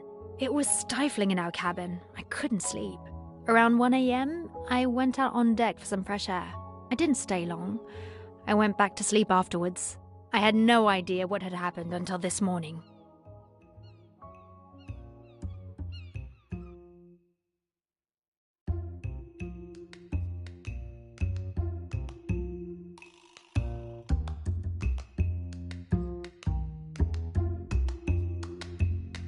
Are you absolutely sure you were just taking a walk? What do you mean? Of course I'm sure.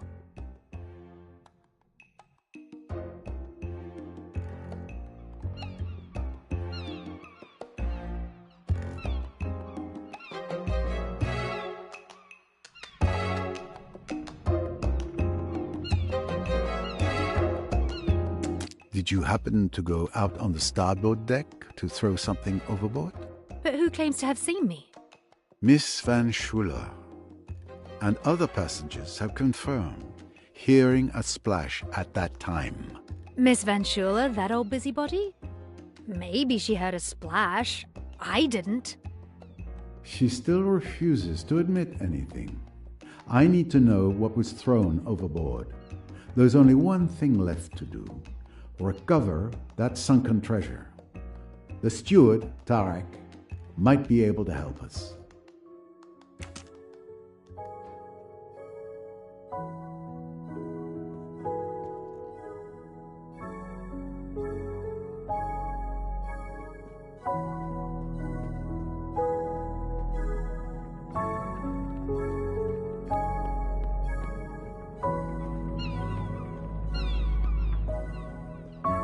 Excuse me. I need to fish something from the bottom of the river. Do you have a tool you could lend me? I'm not sure what would work the best. There's a clam rake in the ship's storeroom. It's a kind of rake with a net for collecting shellfish. Ah, a clam rake. But of course. Thank you.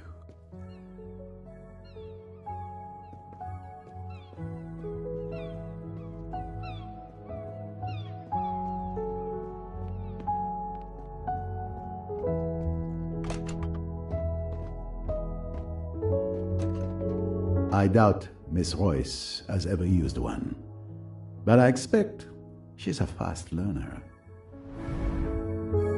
With this, Miss Royce should be able to fish out what Miss Otterbourne threw in the water. I'm not really dressed for it these days.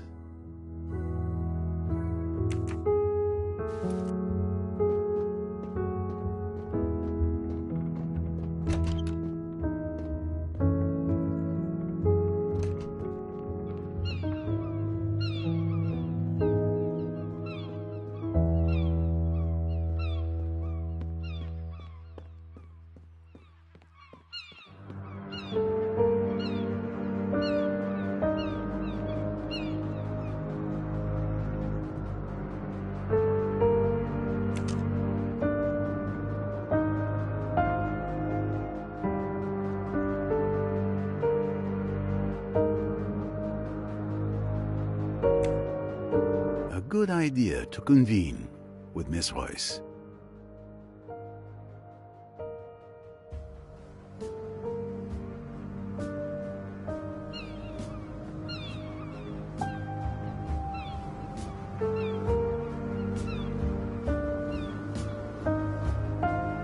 Will Mr. Doyle make it all the way to Aswan? I've done what I can.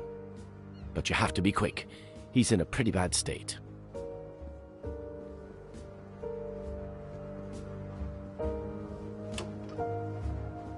Dr. Bessner's stateroom matches its efficient owner.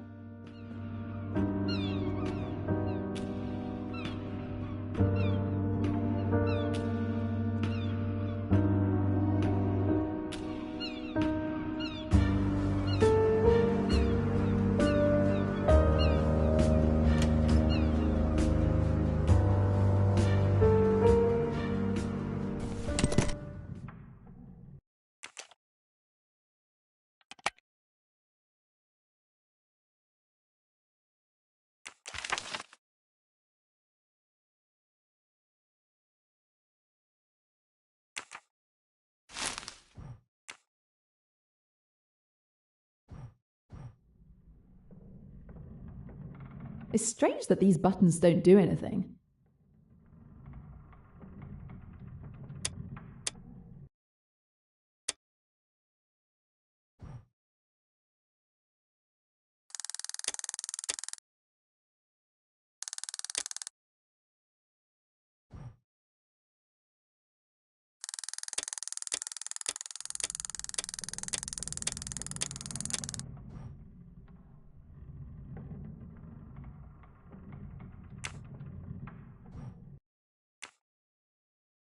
This notch seems to be locked by a mechanism.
Heart, cross, heart, heart, heart, cross, cross, heart, cross, heart, heart, cross, cross, heart, cross, heart, heart, cross, cross, heart, cross, heart, heart, cross, cross, heart, cross, heart, heart, cross, cross, heart, cross, heart, heart, heart, cross, cross, heart, heart, cross, heart, heart, heart.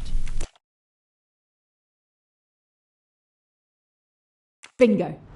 There it is at last. The pearl necklace. So Tim Allerton is the thief.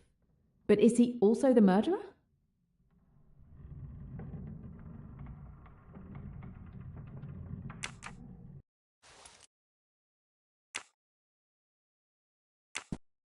There are still plenty of possibilities to explore. We need to keep investigating.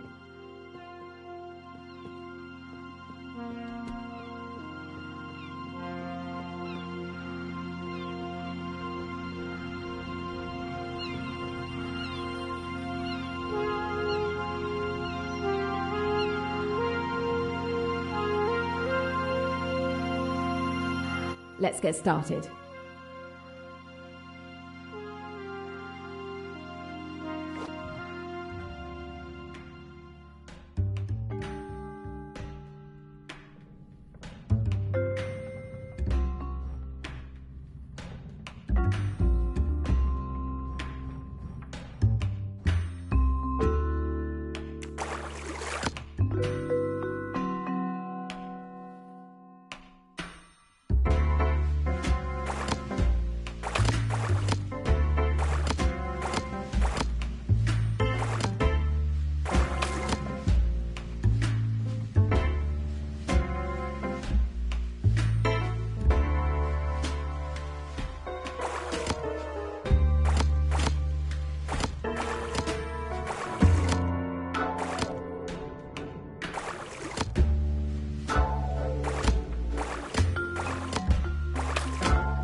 It has been damaged by water.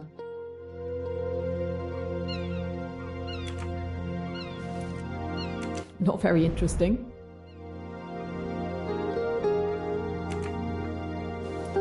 Yuck.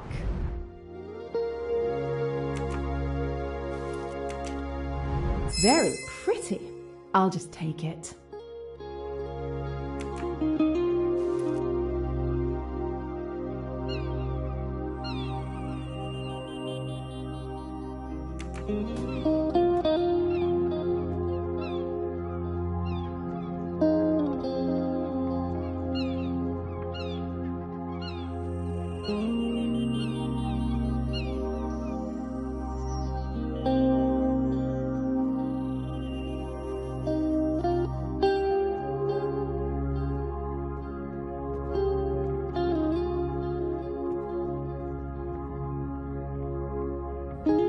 Let's go fishing for clues.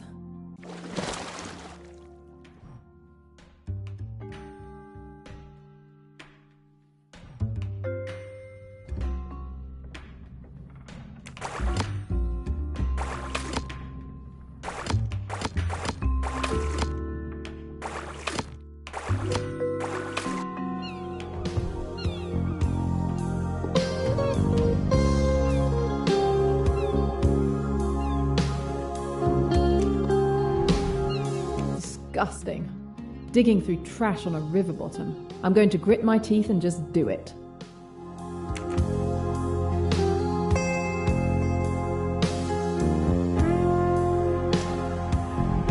Not my style.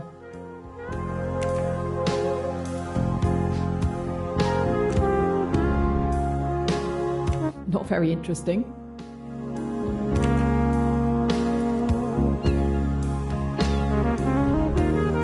This is more interesting. Looks like the fishing was good. And the stamp on the bag reads Karnak. This bag came from the boat. Now we need to find out where the bottles came from.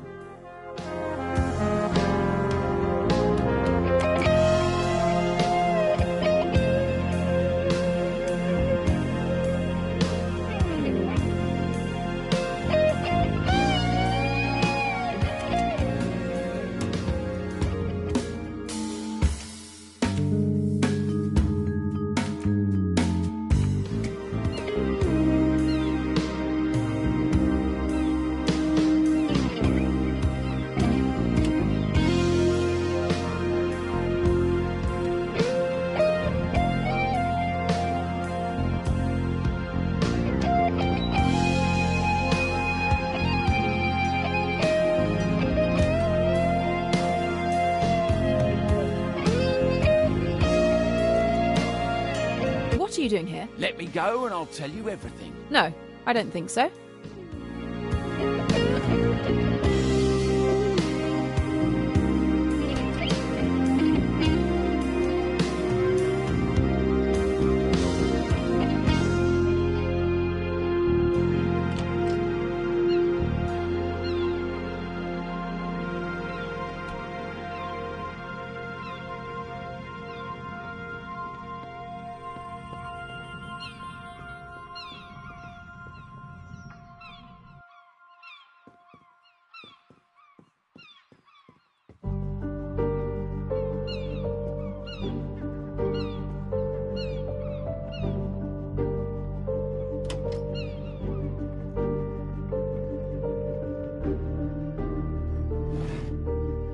These traces seem to match the bottles fished out.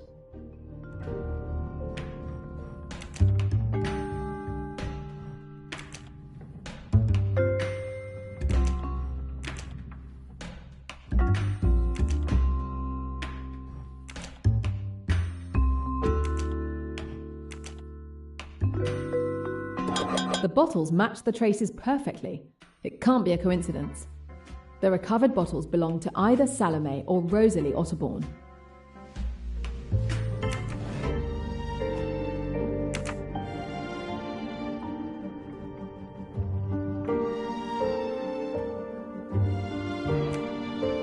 I'd better see how Mr. Poirot is progressing.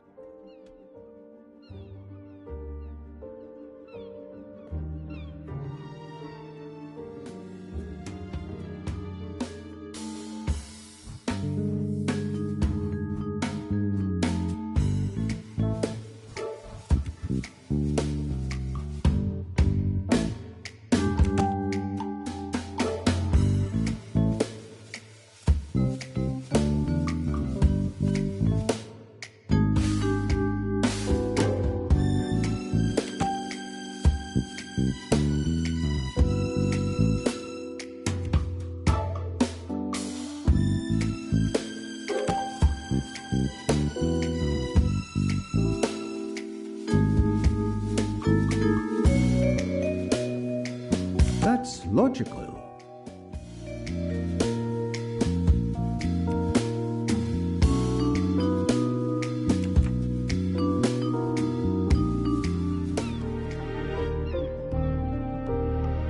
We retrieved bottles of alcohol from the spot where you threw the bag. Are you still sure you don't want to amend your statement? Oh, really? And if it had been a tire, would that have been mine too? I'm not responsible for everything people throw into the Nile. What can you tell me about last night? My mother and I went to bed around 11 o'clock. Rats! There I am again, securely tied to her apron. I didn't hear anything except some commotion near Dr. Bessner's cabin. It was stifling in our cabin. I couldn't sleep. Around 1 a.m., I went out on deck for some fresh air. I didn't stay long. I went back to sleep afterwards. I had no idea what had happened until this morning.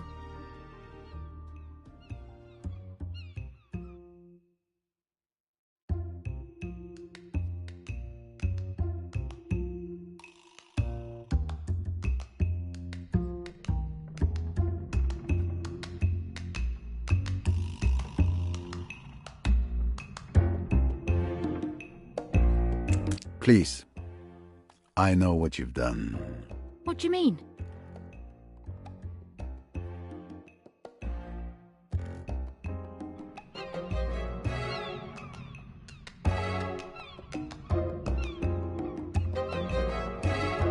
That's enough now. I know you threw your mother's liquor bottles into the water. Am I right? Yes. You're quite right. I was a fool not to say so, I suppose. But I didn't want everyone to know. It would go all over the boat, and it seemed so silly. I mean, that I... So silly that you should be suspected of committing a murder? I've tried so hard to keep everyone from knowing. It isn't really her fault. She got discouraged. Her books didn't sell anymore. People are tired of all that cheap sex stuff. It hurt her. It hurt her dreadfully. And so she began to drink. For a long time, I didn't know why she was so weird. Then, when I found out, I tried to to stop it. She'd be all right for a bit. And then suddenly, she'd start and there would be dreadful quarrels and rows with people. It was awful. I had always to be on the watch, to get her away. And then she began to dislike me for it. She's turned right against me. I think she almost hates me sometimes. Pauvre petite. Don't be sorry for me. Don't be kind. It's easier if you're not. I'm so tired. I'm so deadly tired. I know. People think I'm awful. Stuck up and cross and bad-tempered. I can't help it. I've forgotten how to be nice. You have carried your burden by yourself too long. It's a relief to talk about it. You've always been kind to me, Mr. Poirot. I'm afraid I've been rude to you often. Are you going to tell everyone? No, it is not necessary. Just tell me what I want to know. Now tell me, mademoiselle, Miss Van Schuler saw you. Did you see her? She says that she looked out of the door of her cabin. I don't think I should have seen her. I just looked along the deck and then out to the river. Did you see anyone at all when you looked down the deck? No. I saw nobody. I thought the splash heard by several witnesses was the murderer disposing of the revolver. But it was only Rosalie Otterborn throwing away evidence of her mother's alcoholism. It explains one mystery, but it is doubtful it helps identify the murderer. Time for me to check in with Miss Royce.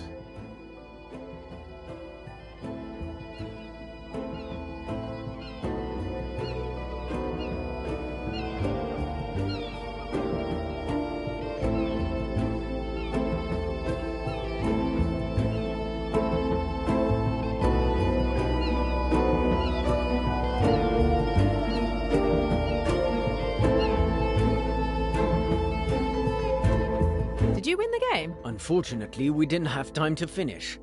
But this young man is not getting away with it. How have you been since Mallorca? I thought I recognized you. Despite the tragedy, I'm doing okay, thank you. Are you feeling better? It's the first time I've been so close to death. Madame Doyle. It's truly awful.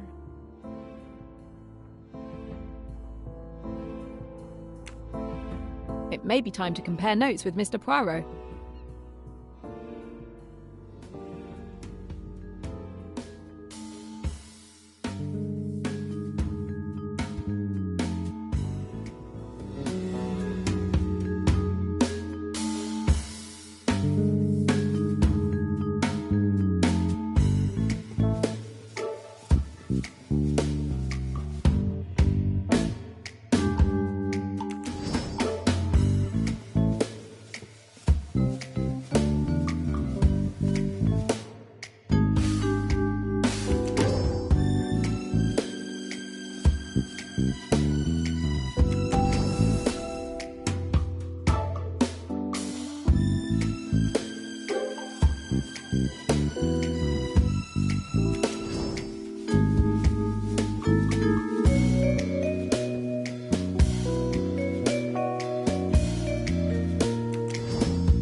certain pieces of the puzzle are now in place. It's clear that Rosalie must have seen Tim when he came in or out of Lynette's cabin with the necklace.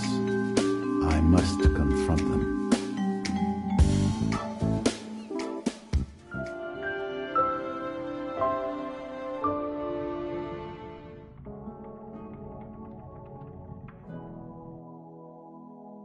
Thank you all for coming. Anything I can do? In a sense, perhaps, what I really require is for you to listen. Certainly. I'm the world's best listener. Can be relied on to say ooh at the right moments. That is very satisfactory. Ooh would be very expressive. Eh bien, let us begin. We found Lynette Doyle's real pearl necklace in your cabin. There's no doubt. You are the thief. I suspected you had found the necklace, seeing as you allowed everyone to return to their cabins. Let me continue. During my investigation with Mrs. Leach, the victim's bracelet was also stolen and replaced with a fake. You were one of my 3 suspects. So given the circumstances and the identical MO, it had to be you who stole Mrs. Leach's bracelet. But that's not all. You have an accomplice, your cousin, Joanna Southwood. She identifies the jewelry to be stolen at social events, has a fake made, and sends it to you in a hollow book, which is never suspected by customs. Your cousin was a good friend of Lynette Doyle, so it was easy for her to identify and perhaps even borrow the famous pearl necklace, so it could be duplicated. You are the one who handles swapping the real for the fake jewelry. Your plan was perfect because you could prove you didn't know the victim or the existence of the jewelry. You win. It's been a good game, but it's over at last. There's nothing for it now, I suppose, but to take my medicine. Do you realize that you were seen last night? Seen? Yes. On the night that Lynette Doyle died, Miss Rosalie Otterborn saw you leaving Mrs. Doyle's cabin just after 1 in the morning. Rosalie, you saw me? But she didn't say anything. It was my little grey cells that deduced it. Why wouldn't you say you had seen me last night? I thought they might suspect you. I couldn't believe that you'd kill anyone. No, I'm not the strong stuff murderers are made of. I'm only a miserable sneak thief. Don't say that. But why did you do it? You, who has everything. Oh, I don't know. Boredom, laziness, the fun of the thing.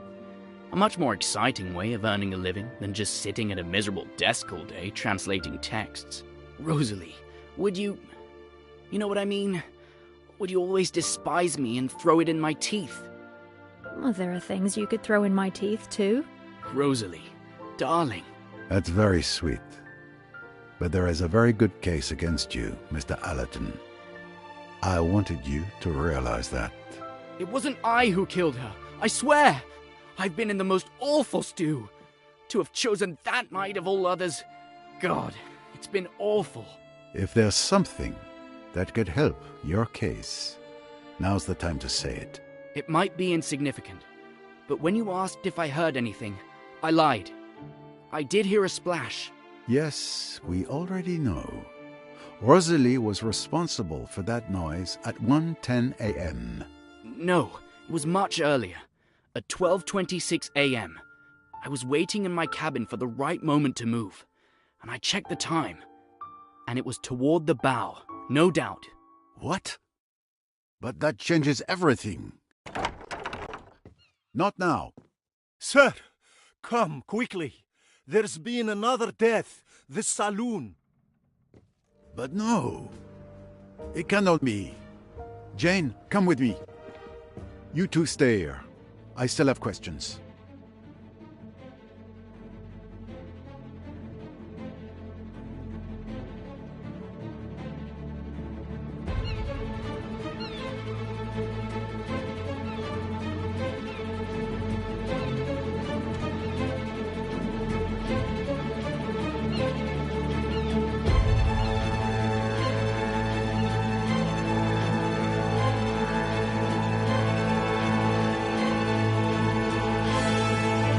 This is horrible. I don't understand. She was reading there just 10 minutes ago. I stepped out and when I came back, I found her like this. Step away from the body. Touch nothing. I need to inspect.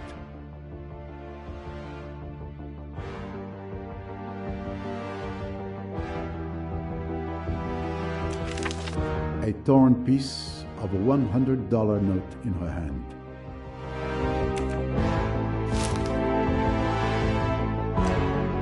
A ribbon for bundling stacks of notes. There must have been $10,000 here at least, but the money is missing.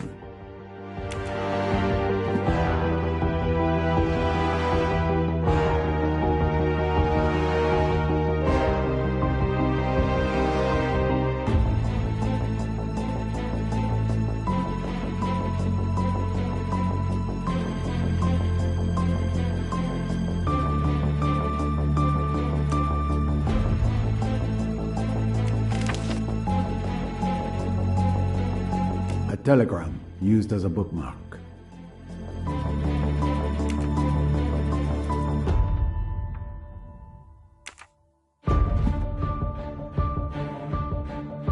A thin weapon, very sharp, has slit the throat, possibly a scalpel. I can already say that Louise Bourget had her throat cut with a sharp object. The $100 notes are nowhere to be seen. And this telegram with a coded message: potato, dress, cradle, 32, beetroot. Potato? Dress? But I know this code. It's the same as the one I found in Mallorca and Cairo. Show it to me.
Here is the message. A prisoner escaped from Cairo on February 21st. Cairo has been busted. Cancel the transaction at Abu Simbel on February 22nd. Return to Cairo via Karnak, then to New York. Attention, surveillance should be increased. Should we send men? The prisoner is me, and the package is crates of smuggled weapons. So this telegram was clearly intended for the killer I'm looking for. Louise Bourget could be Emmy's killer. No, I understand how you could come to that conclusion. But this telegram was not intended for Louise Bourget. It was for someone else.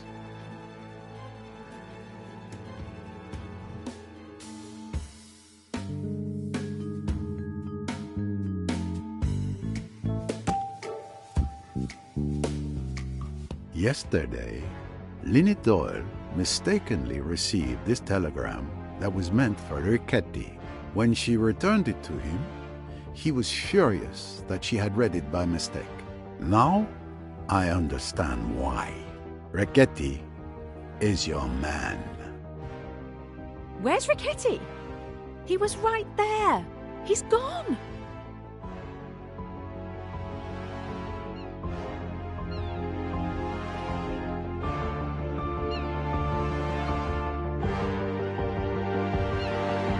I'm sorry, Mr. Poirot.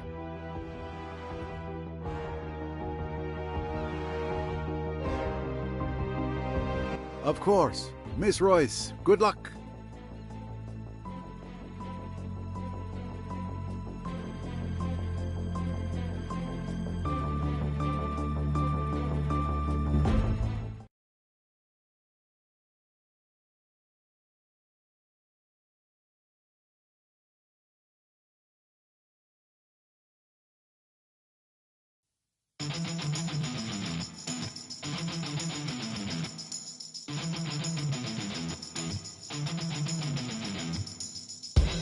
Riquetti, stop!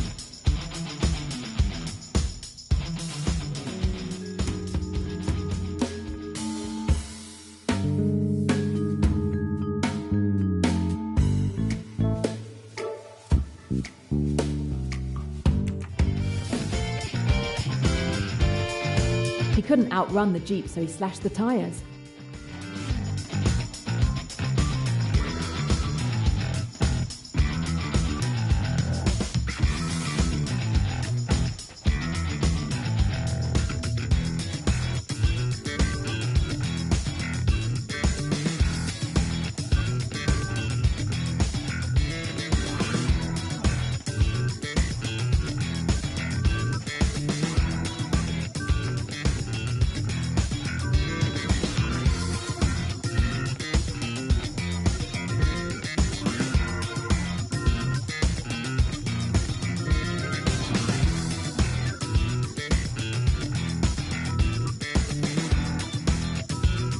The village, of course. He'll be looking for transportation. He didn't have time to go far. He has to be hiding here. Someone has to have seen a stranger.